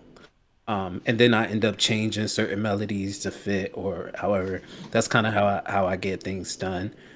It kind of takes a little longer than 3 hours. I would say for me to write a song to complete one, I would say more like 3 days, okay, because I sometimes I take breaks, and because you can't force melodies sometimes. Sometimes you yeah, gotta just like step away, you know. yeah, and I do have songs like written that are not fully written yet. Right. Because I mean, I'm not gonna like say, oh, every song I drop is 3 or 4 hours. No, that's not the case. Some of them are Yeah, yeah. weeks, weeks and weeks and weeks, months even. But there are the times that I do get in the stew and I drop something like nothing. Um, but when you write, do you? So this is like I always want to know how people write their songs. When I write a song, like I'll write my first like 3 or 4 bars on my phone, and then I'll go over it, and then I'll keep going over it until I could come up with different bars, and then until I have a full verse, and then when I start getting past like the 8 to 10 bar mark, it starts taking me way longer because I have to read the whole thing from beginning to where I'm at on beat Yeah. to know. Is that how you do it? I don't know. That I'm it, just that happens to me sometimes. I see the action because I've done that a couple times. Um but I'm more so used to writing now that it just kind of the punchlines kind of already just come out by themselves. Like I don't have to like kind of like make the punchline. It'll just come out and I'll be like, damn, this is a crazy punchline. But yeah, it's a little different for me because I don't have to like actually think about like a punchline or making this go with this. It kind of just automatically I get into this mode of talking the most slickest that I can. And once that mind frame comes over me, my grammar changes. Certain words that I use changes that I wouldn't even use in my regular language, you know. yeah. So it's weird when it comes to writing. Everybody has their own little style of doing it. I used to have to be intoxicated Oh to wow. write. Yeah, I had to have some type of drink flowing. I used to go to the studio and they literally used to have the Patron bottle just waiting for me because they knew that, I needed to be in that zone to get what I needed out. Mhm. And you don't need that No. for anyone who's listening. You do not need that. There's different ways of getting inspiration, but yeah, it happens different for everybody. Yeah, and a lot of times I don't know if you do this, but I do. I'll freestyle my songs. Like Peace of I'd Mind. never do that. Peace of Mind is freestyle. Yeah. That's a freestyle. The whole thing. Like you did it like one take? No, no, no, Okay. no fucking way. If I could freestyle that good, I would be fucking rich. Yeah, no, I go over lyrics over and over again. It's funny because I actually had this. I have my guy mixing Mhm. this my third single as we speak, and he sent me a draft today. And Lost your mic. Oh, you're good. You're can good. You're good now. okay, I was like, I don't like this part. I don't like this part. So I literally re-recorded four stems and sent them back to him. I was like, "You gonna have to remix it," Yeah, because that's how anal I am about like it being right. Um, but that's good too because some people don't. I mean, there's there's some people big in the game. I'm not gonna like name names because I don't do that. But there's some people big in the game that I listen and I'm like, there's no way this dude even cared what he was saying. There's no way he yeah, cared about his vocals. There's no way he just went in the studio. He dropped his verse in one take and left. That's yes, there's some artists out there that are like that, and it's just it shows the like when you do stuff like no, I need to re-record that part. That shows the passion that you have for your right, art. Like with Peace of Mind, it is freestyle, but the first part up until I say, "Yo, I am insane. I'm gonna do it out my brain." Up until that part, that's a one freestyle, one verse, and then when I go, "Yo, I am insane. I'm gonna do it out my," or "I'm gonna do it out my lane." Um, from that part, I do about 4 bars that I freestyled in the mic, and then like after I wrote it down, I wrote it on paper. I wrote it down, and then I re-recorded it how I want it because I said words that I didn't say in the song, like just like kind of filler words. right, right. Yeah, that's basically that's what I do too. I guess you can call it freestyling because I make up the. Sometimes it don't even be words, bro. It just be like mumbling Yeah, stuff. And then I'll be like, I'll go back and I'll start filling in some of the yeah, words or but whatever. the mumbles that you do have syllables, so then you know how many. Yes. Then you know Yeah. how many syllables to put in that space. Right. Yeah, I know that's the rhythm that's supposed to be happening and mhm. everything. Yeah, and that's one thing I always try to do is make sure I have the right amount of syllables per bar because But these days, have you heard rap? Like, yeah, bro, people are putting syllables everywhere. Like, it's yeah, just, I mean, for instance, Blueface, mm, none of his stuff is on beat. Like, none of his lyrics match the beat. Like, I don't get it. And people just be like, it's hot. And I'm like, how in the world is this man still around? yeah. It's But it. yeah, like it's crazy. Well, it's kind of like MF Doom. I mean, Yeah. love it or not, he is offbeat a lot, but he does it right, or did it right. He can't do it anymore, but he did it right. Every I mean, he could be offbeat, and I've tried to remake MF Doom songs, like do remixes, Hmm. and um, no matter what the tempo says it actually is, it never. I don't think. I'm guessing that when they produced MF Doom tracks, they would do like 121.65832 or something, just so people can't remix these songs because then it's going to say, like when you put it in a analyzer, it's going to say 122 beats per minute. Right. And then you're going to think it's 122, but it's 121.6589 or whatever. And you're never going to actually get that. And I don't know a lot of programs that do like beat matching, like was it Acid? I used to use Acid Pro back in the day. Hmm. It's by Sony, and they did beat matching. So you could throw a beat in there or a song or whatever, and then it would beat match it. I don't know if any programs do that now. I know mine doesn't. I want to. What do you use? Logic? I use Studio One, which I is, think Logic does it. yeah, I'm sure Logic does, because that's pretty. Yeah, but yeah. Listen, that's smart. To be honest, now nobody can, Still, you're right. know exactly the formula. They don't know the Krabby Patty formula.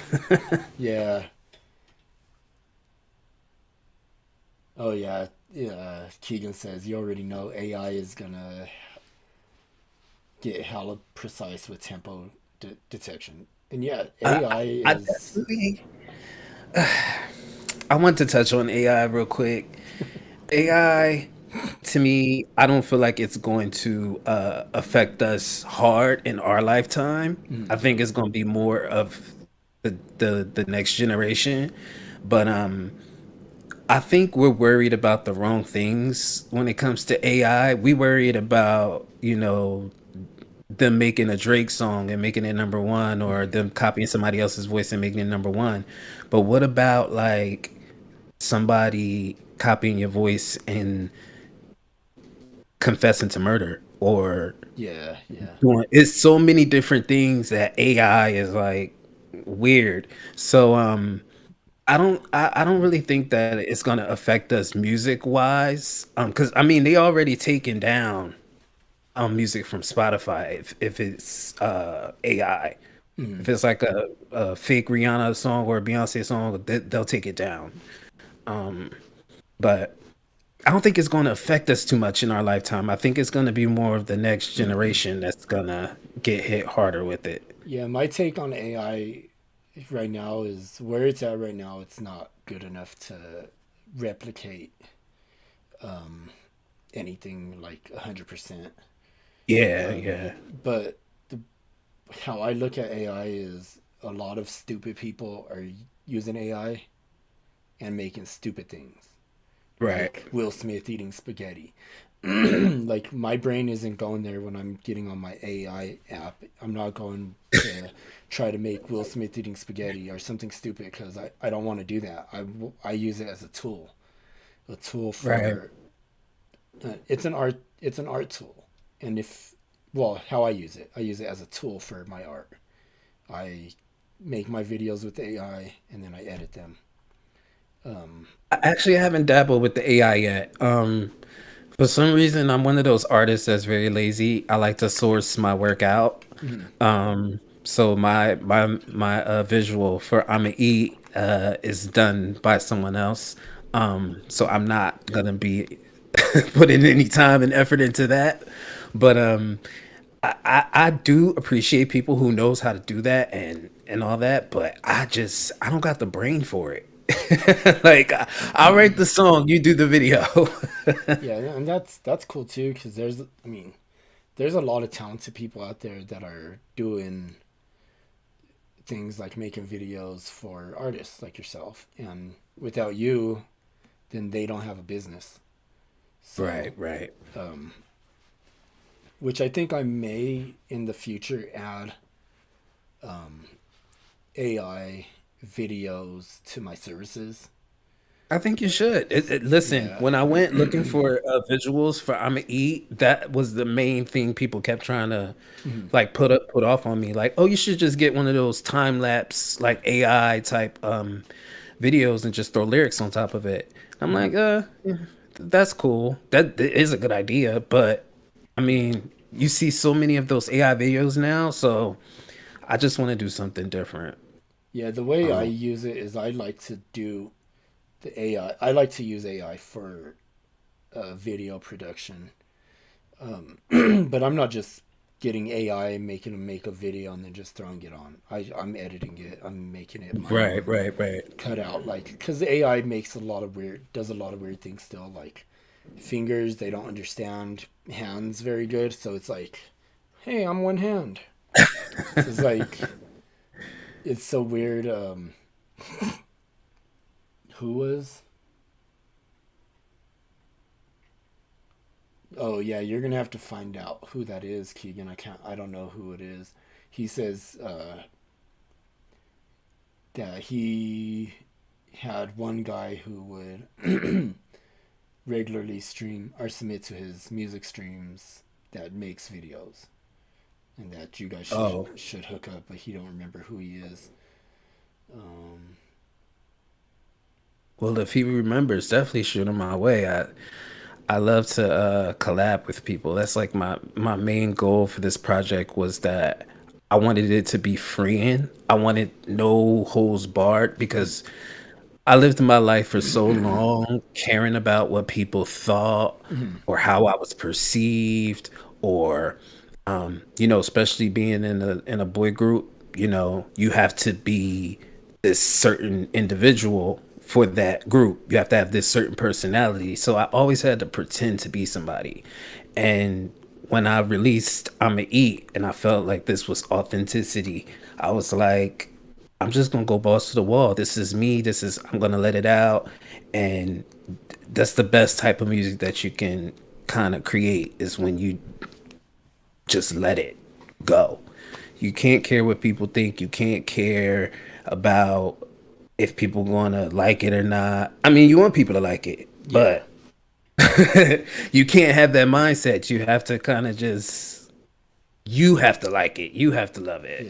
yeah, That's all and that. that's one thing that a lot of artists will make music, excuse me, based on what other people like. But Right. I make music that I like first. If I don't like it, then I'm not releasing it. I have a lot of unreleased music, um, but I also have a lot of music released. I was just looking at your Spotify profile, and you released this song on April 1st this year. Yeah, it was supposed to be like a joke because it was April Fool's Day. So Yeah, yeah, I wanted to be like, "Hey, I'm releasing an album, I mean a song, April Fools, but it actually be a song." So that's kind of how I played that. And plus everybody releases on Friday and I just think that's stupid. Like it makes no sense. So I decided to release on a Saturday. I release all my songs on Saturdays. Well, this year I have done that. Okay. I don't know if you remember in the 90s when people released music, it was Tuesdays. Yeah, I do remember that. Always a It was Tuesday. Tuesday. Oh, that new Pac joint's coming out on Tuesday. Let's cop it. Yeah, I do remember But that. it was always let's go to the we got to go to the like independent records and buy the tape or something. Yeah, I mean that's when the artist was really making money. They Yeah. were like really really making money. Because people was going out and buying the actual whole CD. These days people are pirating, you can take a YouTube video and strip the music from it and there's so many ways of getting music these days. Yeah. So that's kind of why I don't look as music as my career. Yeah. But it is definitely part of the big picture. But you never know where it's gonna go. I mean, you Right. released this music what 2 months ago, and Yes. you got 5,170 plays on this song. That's good for someone that doesn't have a fan base. Someone that just released one song out of nowhere. That's good. That's Yeah, those are good numbers. I wish they were better. yeah, But yeah, for no one not to know who I am and all of that, yeah, I definitely think that's a good start. But we aiming higher. yeah. If we So that's what yeah. you gotta do, and I believe in manifestation. So if you really want something, this is like what I always tell people. I even say it in some of my songs. Like, if you really want it, then you're really gonna get it. If you want it, if you don't, if you really want it, whatever it is, you're gonna get it because you really want it, and you need to put it out there, and say like, I want this to happen, or not. I want, but this is going to happen. Just recently, my backyard is all dirt, and I used to have really nice grass, and it all died because I got a bad hailstorm, and then like it was a really hot summer, and just last week I was like, all right, I'm gonna tear this yard up. I'm gonna take all the weeds out. I'm gonna put grass seed, and it's gonna grow. And 1 week, less than 1 week has went by, and my yard is already growing all kinds of grass just Oh wow. from grass seed, because I was saying out loud, I was manifesting, grass is gonna grow in this backyard. And it helps that it's been raining like every day. It's raining. The rain stopped now, but it was raining when we started the stream. And by the way, I live in Colorado Springs, from Denver. Okay. Yeah, I'm from Denver, which is a big city, but it's not a big music city. Yeah. There were some musicians or rappers in the late '90s that kind of gave Denver a bad rep for rappers. Even Bone Thugs dissed them because Oh wow. they sounded like Bone Thugs. Like they didn't sound like them, but they sounded like they were like still in their style. Well, I mean, these days everybody sound the same. So Yeah, it's that's not the case no more. You could you know what I find so funny too? I just read an article.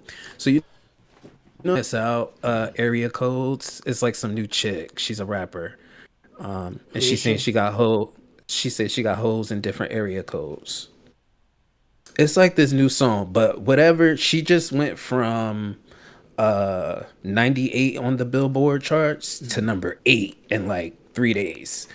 And mm, so people was like really gravitating towards her. But the reason why I bring this up is this new generation, they don't study music, they don't breathe it, they don't embody it, mm. because she literally said out of her mouth she didn't know that her song Area Codes was similar to Ludacris's. I mean, that other song from back in the day, I got holes in different area codes. You remember that song? Ludacris and Nate Dogg.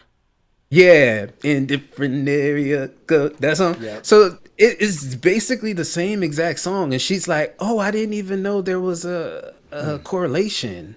Like what? It's crazy. Yeah, that's kind of weird. Even when Drake did the song, when he said, I can't remember what he said, but it was one of DMX's lines, and it was like exact word for word, and like the same cadence and everything. And DMX was like, "Yo, man, you're biting my flows. Like, what the fuck? Like, you're just straight up biting my flows and like making money off of it." And then Hmm. Drake went and did another song, and he used another line from DMX, but then he like commended DMX for that. Like he said, um, how like DMX inspired him. So then DMX is like, "All right, bro, I'm since I'm like your inspiration, then that's cool." Like, because Well, at least he gave credit. At least after a while, I think he was caught. He was like, "All right, let me yeah, smooth this yeah, situation." yeah, But it's crazy I how so wish DMX would have came out with something before he passed. That would have been bomb. yeah, DMX was, dude, one of my, so when It's Dark and Hell's Hot came out, Hmm. I didn't listen to anything else. That was like the only thing, that whole album I listened to. The whole album. I even wrote down the lyrics, and then my mom found my notebook and thought that it was my lyrics. And she's like, "What the fuck are you writing?" And I showed her the song. I'm like, "No, it's this song." I'm not gonna say the words because it's very it's very dark. But yeah, DMX, man, he was like one of my favorites back then, and it was the whole different thing too. Is because Yeah, most New York rappers had that boom bap old school type style, and he came out and he had like a hard style. It was, yeah, I mean, very rough. I guess it was kind of boom bap in a way. Swiss Beats produced it, but it was hard. It wasn't like, Speaking of Swiss beats, there's a new chick. Her name is Scarlett. Um, she's a new rapper that just came out. She has a song called "This Is New York." Super huge song right now, like it's super big, and she even got Snoop Dogg to do the remix. oh wow, Yeah, and they did "This Is L.A." whatever. But Swiss Beats found her, and basically she has that DMX voice, Oh, like really? that rough. Yeah, it's refreshing to kind of hear that come back a little bit. So you'll definitely hear about it. I'm telling you, because the song has been like everywhere. It's hard But for yeah, me to keep up on new music because I honestly I listen to like my music, yeah. and I don't listen to my release tracks. So like any plays I get on my Spotify is not really me. Only through the playlist I'm on that I have to listen. But I listen to a lot of my like unreleased because I'm always trying to figure out like where did I mess up, what do I need to fix. Then I listen to a lot of independent artists, um, Yeah, I agree. a I lot don't of listen to a lot of future other movement people's beats stuff artists. either. Yeah, so it's hard for me to keep up on new music like J Cole. I really love J Cole, and I listened to his new album that he dropped in like 2018, like a couple months ago. so so so yeah, it's hard for me to keep up with new music because I'm like in my own world of music and I don't really listen to too much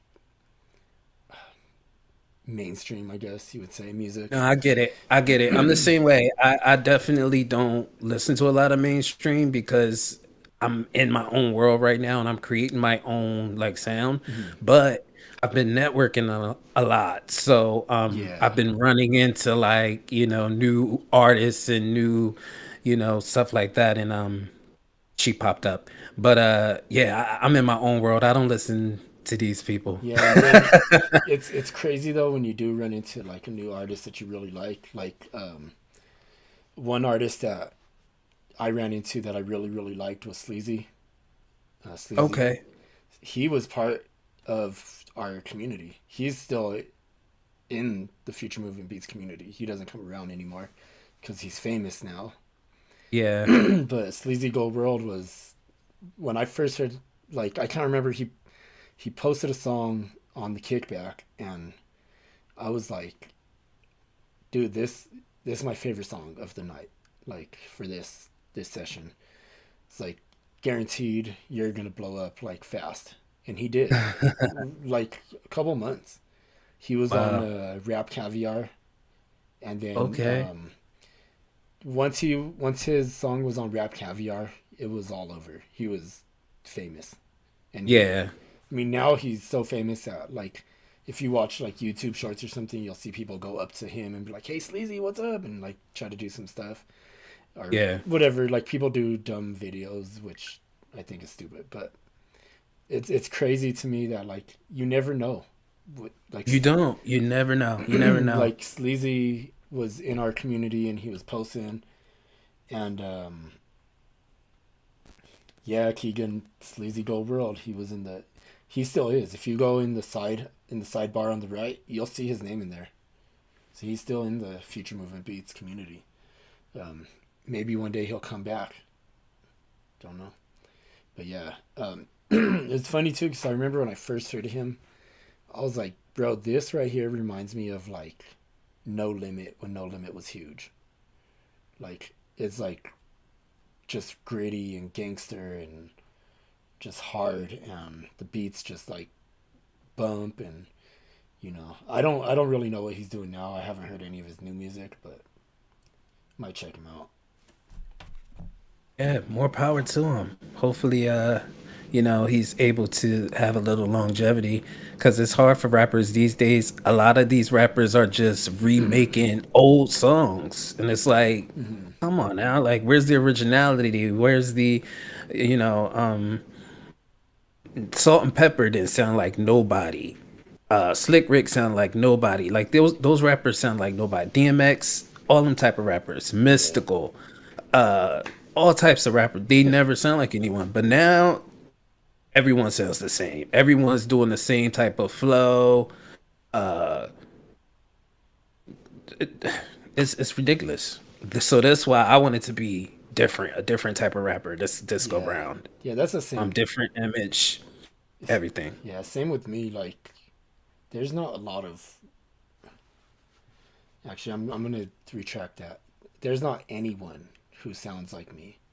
Right. from my beats, from my voice, from my just my flow style, from the context of my music. There's nobody that sounds like me, and I kind of feel. I mean, although I've only heard the one song by you, I kind of feel like that's kind of the case for you too, because your style seems just so unique, and I just can't wait to hear more music from you. Yeah, it's it's gonna be crazy. The joint that I'm dropping on the ninth is it's gonna be another like upbeat, clubby Hmm. type of song.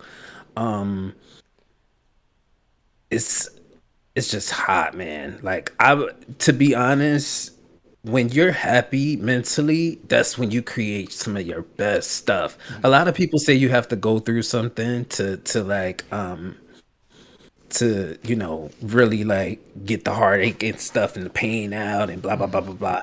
But to me it's not that. It's when you come out of it, that's the feeling. Whatever you feel then, that's what you write about. Yeah. That's the inspiration you go off. Because now like when I wrote I'ma Eat, like I didn't even think, I didn't do it like I normally songwrite. I just spit like the first verse and then I wrote it down. Did the chorus, wrote it down. Then the song was done. I was like, all right, moving on. Um, but you know when something is catchy and you know when something is like has something going for it. Yeah. Um, so you know, I knew it has something about it. So I was like, I gotta release this. I can't sit on this. Yeah. And Keegan says, "Fuck yeah, dude, you're so good at club type tracks." And I agree. Thank I you. agree. Like I could definitely hear "I'ma Eat" in like a Jersey Shore type setting, like Yeah. Jersey Jersey Shore type like club setting. I've never been to the Jersey Shore, and I'm sure Preem can attest for that because he lives like on the Jersey Shore. So um, I'm sure that he can attest for that. But I could definitely hear your song like blowing up in like a club type setting and like being Right. played all the time. Um, I mean, I do want to credit, because the song is from an old sample. mhm. Even Beyonce used it on her new album. So it is a song that's kind of like sampled from something. But Okay. so it does have some LGBT and house roots Mhm. with the song. So I definitely want to give a nod out to that because a lot of the basis of that song has some of those elements. Um, so I don't want to be like, yeah, it's all me. Yeah. Um, I mean, it is all me, but I do want to share like where inspiration came from. It came from a lot of different places. And again, I'm gonna eat. It's that song that's like, telling yourself I forgot about the music. That's actually the first line feels Mhm. like we forgot about the music. Um, we get so caught up in life and everything, you forget about what matters most and what makes you happy and what lights you up, what makes you Mhm. smile. And that's what the song is about. So it's like when I step out this door, I'm gonna eat you up every single time. I'm gonna look my best. I'm gonna be my best. You can't do nothing better than me, basically. So it's almost like a self meditation. Like you like telling yourself, you the ish and don't let nobody tell you different. Yeah, it's like a self. I wouldn't say meditation is the word, but it's kind of like a message to yourself. A mantra. Yeah, yeah, A mantra kinda. yeah. And I have a song that I'm working on. It's supposed to be with another artist. They still haven't got back with me on their verse, but it's called "Message to Self," and it's The last song I heard that you did, I think you just released like a lyric video for it that I watched. Um, I thought that the idea was brilliant. I think it has something to do with like losing a fan or something like that. or losing somebody. I don't know. I might be getting the message wrong, but Let me I see. remember it being a clever. It's like a clever little story behind. Let me look at my page and see what you're. I released a lot of music, so it's really hard. I think it was the Was it the Return of the Boogeyman? no. It's something newer. It's Abstract Noise 2? yeah, I think that's it. Oh, okay. Yeah. Oh no, Abstract Noise 2 is older than Return of the Boogeyman. It's just the videos newer. Oh, okay. Yeah. So like with me with Abstract Noise, that's kind of my saga I'm working on. What I do is I get like random items from around the house and like say I wanted a hi hat and I just kind of like that sound. Oh, I okay. just like record that sound in and then make a hi hat and then like say I like oh, that's a good you know that's I never got. I didn't think that's what that was. Okay, now that makes sense. yeah. So Abstract Noise 1, 2, and 3 they're all done that way. Like on Abstract Noise 3 the kick is like me going poof and like Okay. the on all three the 808 is me like humming and then I like and like just found Yeah. like the perfect pitch and then tune it and make it into an 808. So Abstract So, Noise is like a lot of oh yeah, Preem says he can attest to he says he's late to the comment but he can attest to the Jersey Shore music that oh, your music would fit in like Jersey Shore type club settings. Um, yeah, I could definitely see that. It's the genre that I kind of dabble in. It's like house, EDM, Jersey drill, and a little bit of hip hop, and mix it all together. We call it Robbie Rush. um, Oh, speaking of Robbie Rush, I was my just gonna ask, are you gonna how I got my name. explain your name? Yeah. Yeah. It's funny because people always say go by your real name. It's so beautiful. And I'm like, no. Like why would I why would I want to go by my real name? But Robbie Rush came from The Fifth Element. Um Chris Tucker's character, his character name is Ruby Rod, Mhm. and he was like this famous radio DJ. Um, and I just thought that was so sick because I see myself as this futuristic type of Mhm. sound, and um, so I played around with different names. At first, it was Robbie Roz, and Mhm. then I was like, nah, I ain't feeling that. And then it ended up being Robbie Rush. Um, and I ended up getting it tattooed on my arm like a week later because I was just like, "This is the name. This is the name."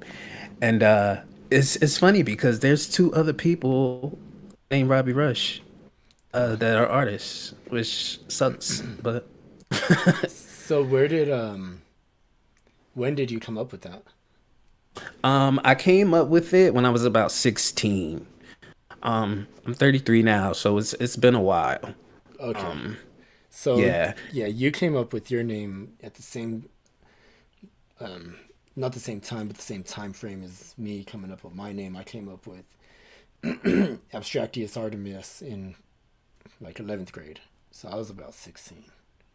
Or maybe I was like yeah. 10th grade. But because I used to, and still do, draw a lot of like abstract. Um, I used to draw a lot of like abstract art, and then I came up with this Abstractius Artemis. It sounds like maybe Latin or like a Harry Potter spell or something like that. And It does. yeah, so like it's just when I came up with that, I also came up with my rap name, which was Infinite Versatility. Um, the only reason I don't go by that is because being called Infinite isn't cool.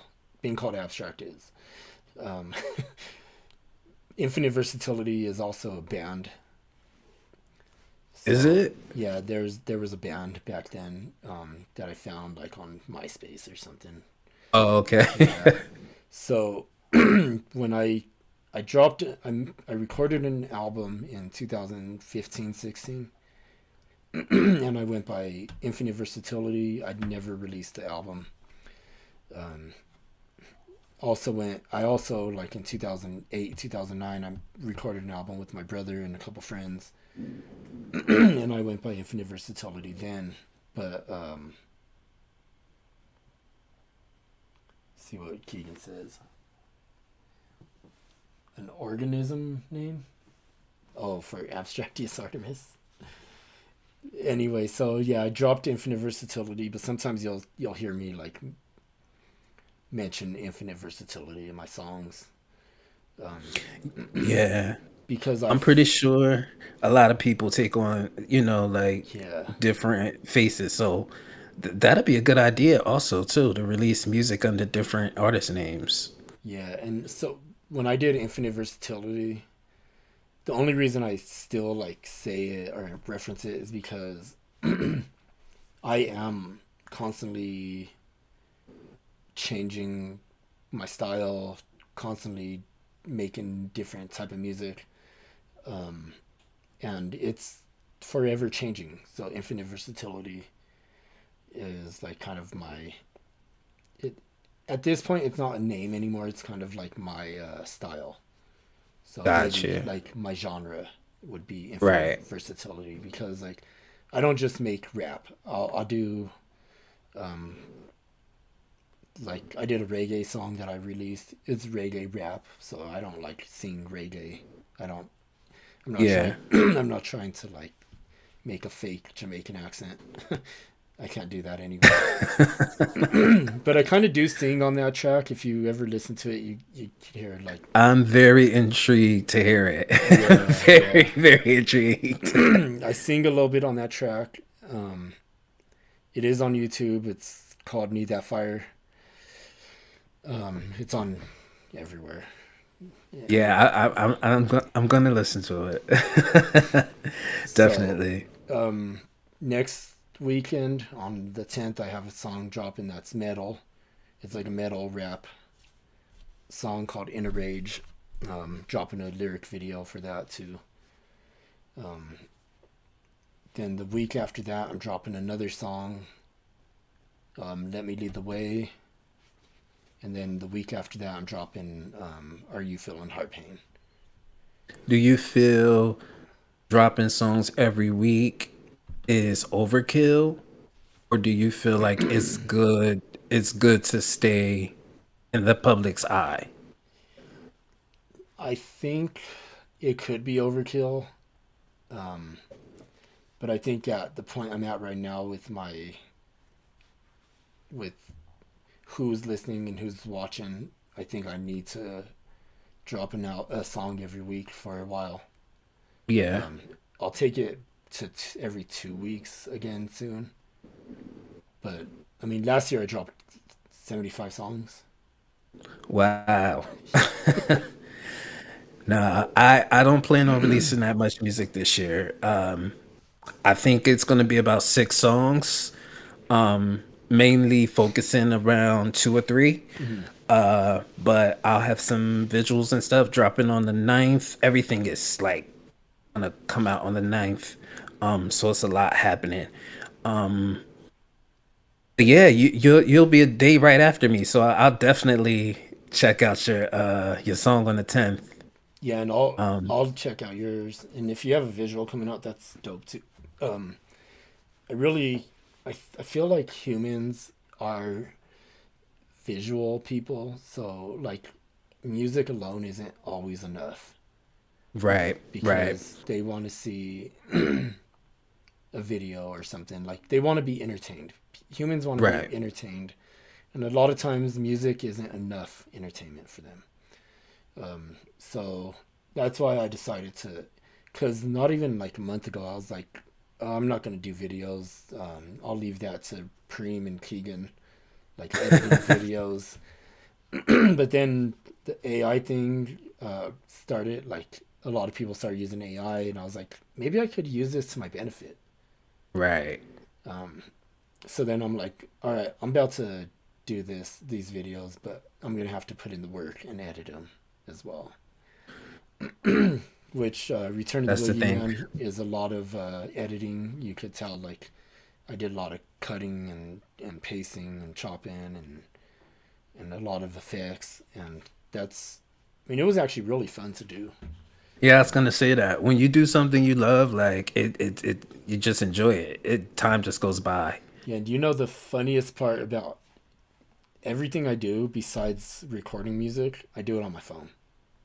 Everything. I do a lot on my phone, Like a lot of editing. all of my art, my video editing, everything I do that comes to music, I do it on my phone. Even releasing music, I do it on my phone. Like I'll just make sure that I got the WAV file downloaded and stuff. Yeah,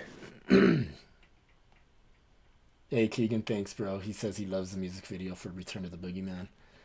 And I did that song a while back in 2022. I don't know if you've heard of Molly. He's in the community. He doesn't come around a lot, but he was a producer. I actually bought the beat from him. I don't typically buy beats from people because a lot of people just send me beats. yeah, So I don't use all the beats that get sent to me. Uh, there's a very specific few producers that I like to rap on their beats, and then there's other producers that sometimes I'll try, and I'm like, "Oh, I'm just not feeling it." yeah. I get it. I'm really picky with the tracks that I choose. Mhm. I'm gonna eat. I actually paid to have that song. Um, so that wasn't a beat given to me or it wasn't free, and it's and it's under contract. Um, so that's definitely that route. But I definitely hear you on that. I totally agree. Yeah, it's like, to me, I feel like I could rap on any beat, but that doesn't mean I want to. Yeah, the beat has to speak to you. It has to tell Yeah. the story or want you on it. I don't force it, so Yeah, there's even it is what it been is. a song that I was doing with Preem. It was called Paper Bond. Mm-hmm. And when I recorded it, it was just like I couldn't get on the beat correctly, and like I couldn't. I just wasn't feeling it, and it was produced by Stan. And usually, like a Stan beat, I could just rap on it, and but sometimes, sometimes it just don't pan out like you want it to. Yeah, I hear you. What was it that you remembered, Keegan? Damn it. He said I remember that, but I don't know what he's referring to. It's funny when you do live streams, you're 15 seconds ahead Yeah, of the actual stream being played. So even like before I started the stream and I did like my little mic audio check, yeah, I was listening in my AirPod in one ear, and then I was listening in this in my other ear, and your song was playing, and it was at two different points of the song. Oh, oh yeah, Molly. Yeah. Anyway, this has been really cool. I think I'm gonna head out now because it's been a little over 2 hours. I'm getting hungry. Oh So wow, has it? yeah, so I'm gonna get off of here and then I'm gonna eat. Yeah, definitely. I'm hungry too. My stomach is definitely growling. But Beatboxing over here. check out my song. I'm gonna eat on all platforms. It's everywhere. Uh, I'm gonna be dropping a visual for it pretty soon. I'm probably gonna do something real like trippy type Mhm. visual type thing. So we'll see what happens with that. I have some TikToks dropping for it too. A new song dropping on the 9th called Destroy Me. Um, just keep in touch. I got some fire stuff happening and as you can see, I'm real serious about this music thing. So it's gonna be quality. Yeah, So don't miss out. Don't miss out. I'm really intrigued and very I'm excited to hear Thank you. what you come out with. I think that I'm gonna eat is a hit. I think that once the right person hears it, it's just gonna skyrocket. Hopefully they hear it. And that's all it takes is for the right person to hear it. And I think that you will be heard. I think that whatever your long term goals are, you're gonna meet them and exceed them. I feel like you're in the right mind state.